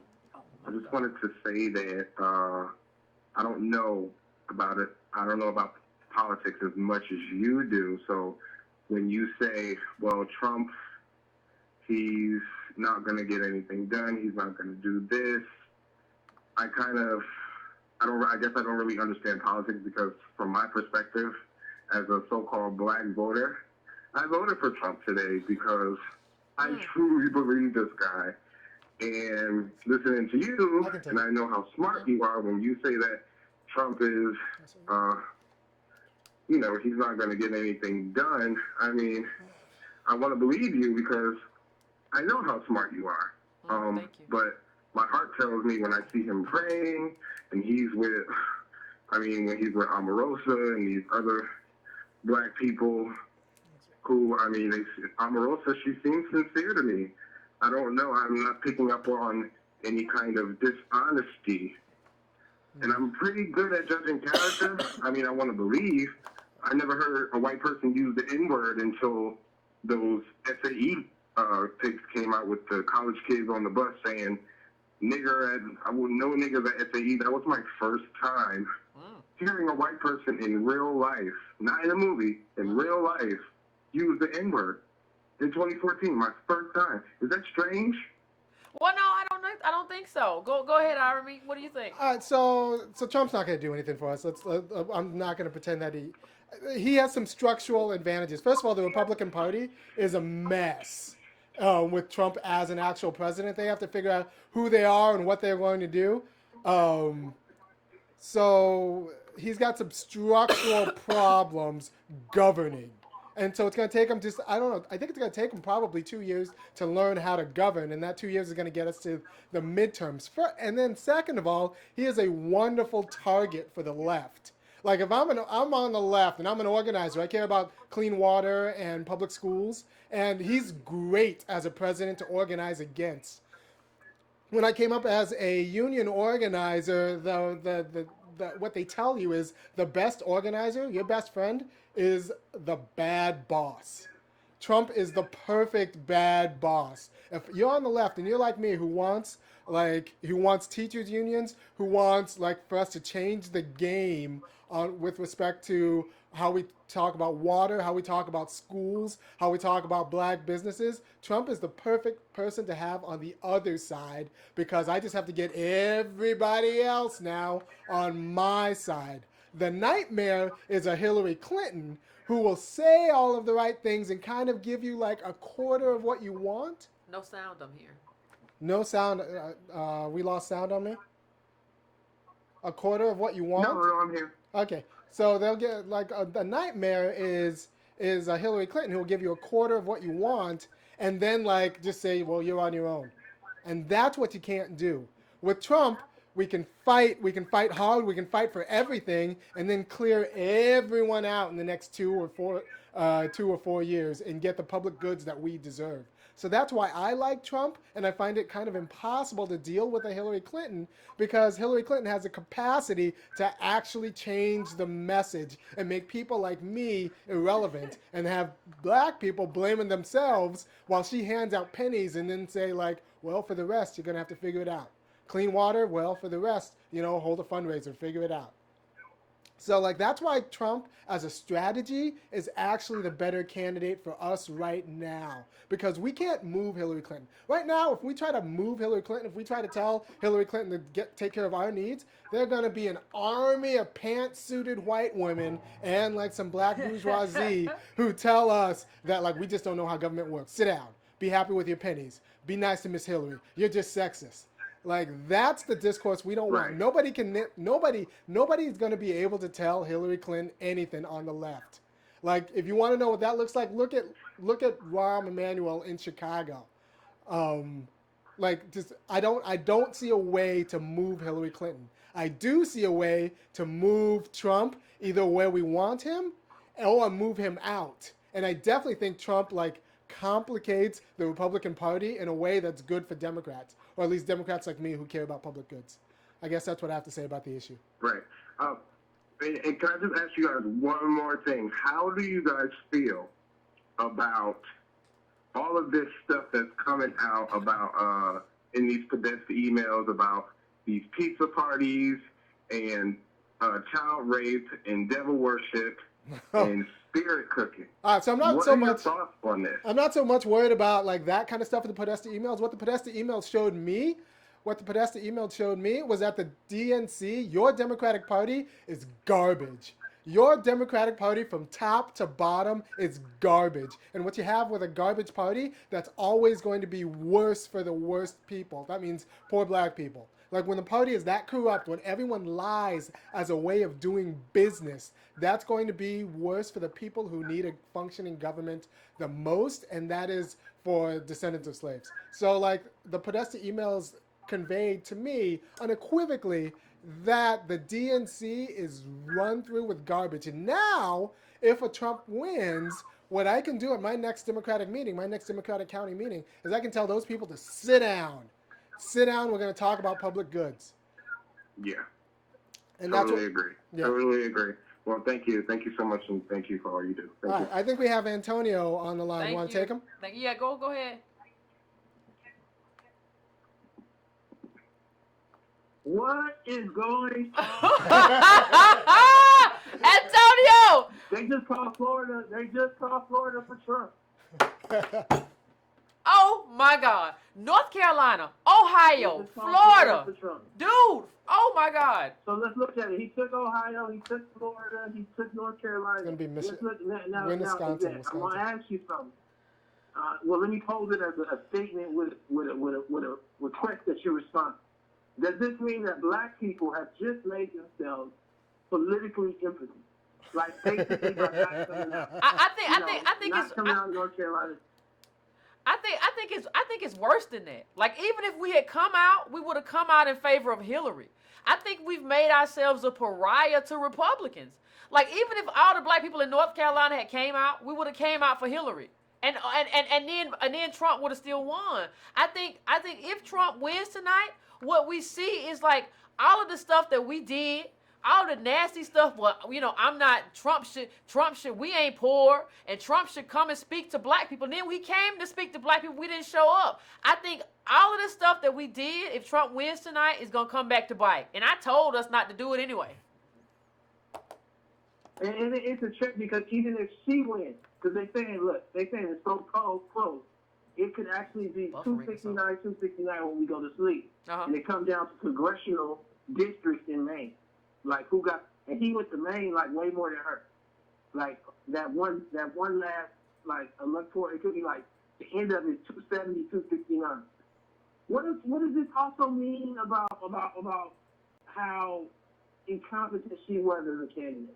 Because if you come back to Bernie, you know, and people are gonna say, well, we don't want to hear that right now. Well, this is the moment to hear about it. Yeah. You know, what does this mean about the Democratic Party putting their cards on the wrong horse? All of them. You gave us this woman. You gave us this woman under FBI investigation. WikiLeaks revealed everything about how underhanded her whole project was. You gave us that woman. It's by giving us Hillary Clinton. You gave us Trump. Trump. I'm looking at CNN right now. Trump wins Florida. Trump wins North Carolina. This is a pathway to victory. He's opening up. Like CNN don't know what to, because, you know, between the Podesta emails and now looking foolish with this, their network is under siege as far as, they haven't even shown all their experts. Like, they haven't shown their experts at all. Like, y'all are experts. We're not showing y'all on TV no more. Because y'all the ones told. You know they got a black people. No, in terms of black people, not America. America's not finished. Trump is opposed to the TPP. Trump is opposed to NAFTA. I think Trump will put up roadblocks. Even though I'm not a Trump fan, I think he'll put up roadblocks in terms of some of the stuff that has disadvantaged working class people. So I don't think America's through if Trump wins. But what incentive does Donald Trump have to reach out to black people? So I mean, it's just what it is. I think. So does this fast take us into a status of being underclass? Like I think certain rules, regulations you don't put in place. I think the radio show is cut out on us right now because I don't know. Facebook decided we can't talk no more. So. We can start another stream. Or we can call it a night. It's on you. Oh my God! I think we should start another stream. I think we should start another stream. Can we take a break? Let's take a break. I tell you, we're gonna take a break because this. God damn, this. I'm calling you on your cell phone. Okay, let me find it. Give me 5 minutes. Where's my cell phone? You see my cell phone? Okay, I got it. Here we go. Oh my God! Call me on my cell phone. We're gonna start another stream. Oh, I gotta go use the bathroom first. mercy, Lord, have mercy. Oh my God, I can't even live like this. No, I said, and I've been saying.